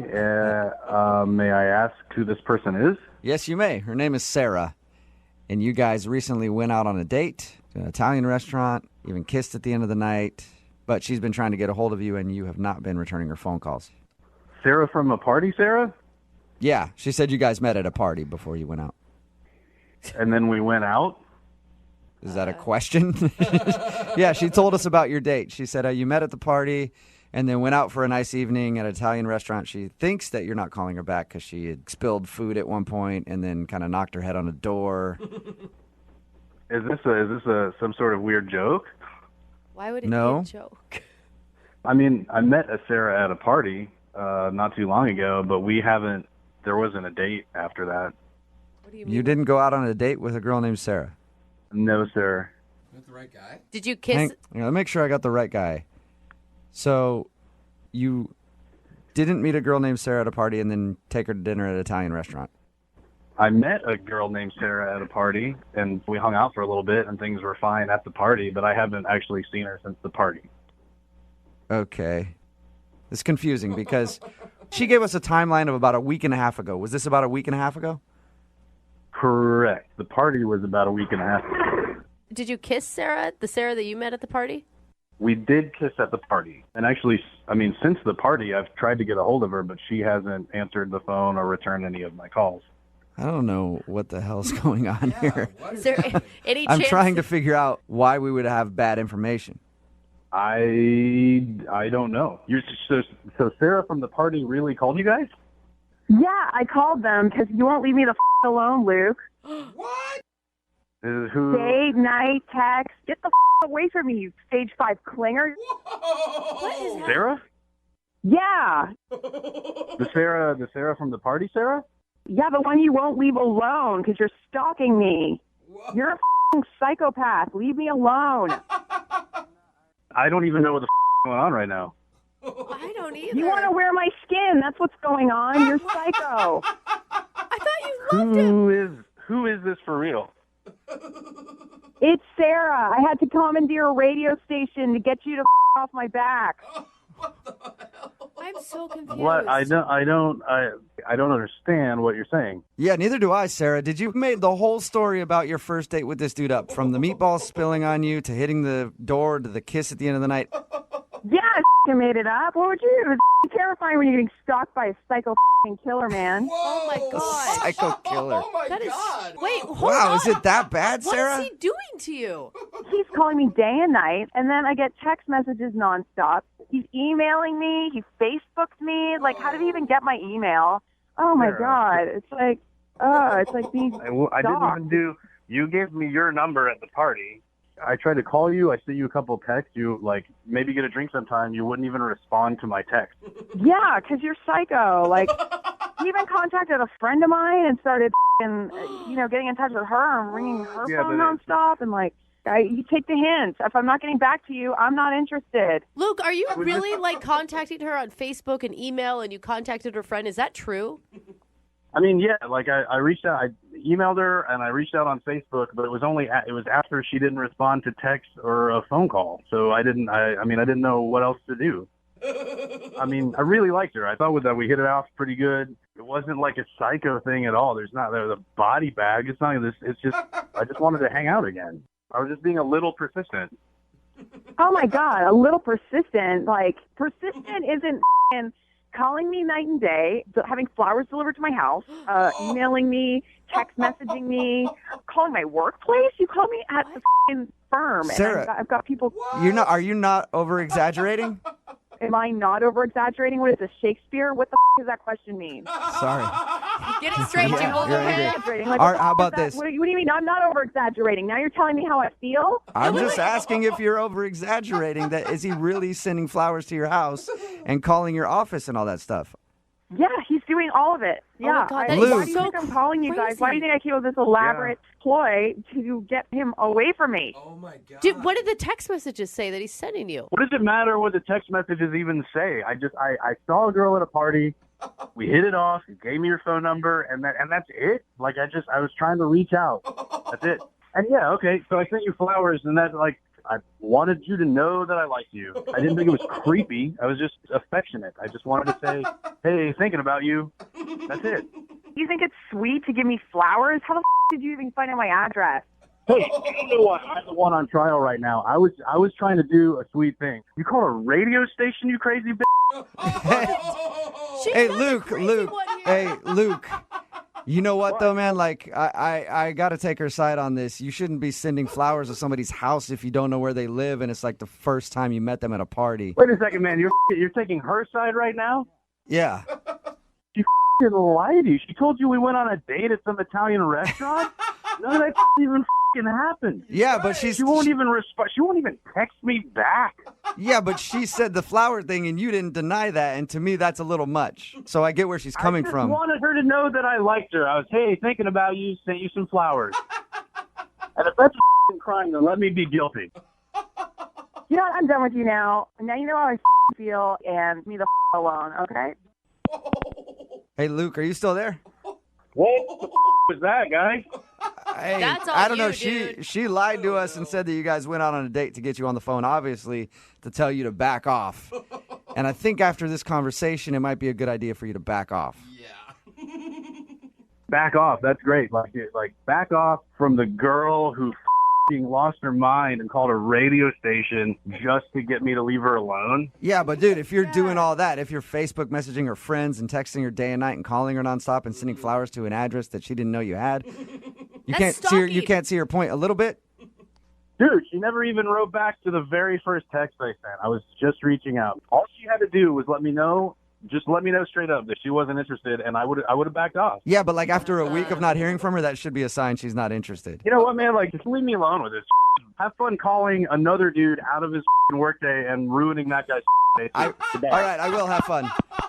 Okay, so they've both hung up, and at this point, I have to do it every time, no matter what. I would love to ask if they'll go on a second date with each other. Hey, Luke, would you go out with Sarah again? We'll pay for it. Yeah, sure. She sounds cool. Sarah, would you like to go out with Luke? Yeah, he's the best. I like him very much. Congratulations, a successful second date update. Thanks, you guys. Thank you, sir. Yeah, thanks a lot, dude. Love's in the air. Wow. Thanks, appreciate it. Brooke and Jubal in the morning. You've made the whole story about your first date with this dude up. Yeah, I made it up. What would you do? It was terrifying when you're getting stalked by a psycho killer, man. Oh, my God. Text in at 78592 that says Brooke and Jubal just got played. Yeah, we did. If you missed the second date update, this girl named Sarah said that she wanted to call a dude named Luke. They had a fantastic date, and she was in love, and it was the best date ever. We got the guy on the phone. They didn't even go out on a date. They met at a party, hooked up, and apparently he wouldn't leave her alone. And she thought the best way to get him off her case was to lie to us, to do a second date update where she could just yell at him and tell him she wasn't interested.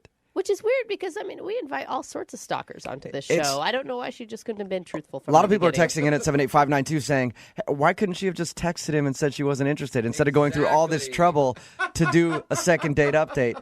Another text in at 78592 that said, he seems sweet. Persistence is just not something a lot of guys do anymore. I'm sorry. I have had a guy drop off a gift at my house, and I never gave him my address, and that is just, like, it's creepy. Yeah, he delivered her flowers to her address, but she never gave him the address, so that freaked her out. I think they're both a little I think, crazy. I think they're both a little nutty. Which means they might have been perfect. Yeah, for they each should other. actually definitely go out on a second date.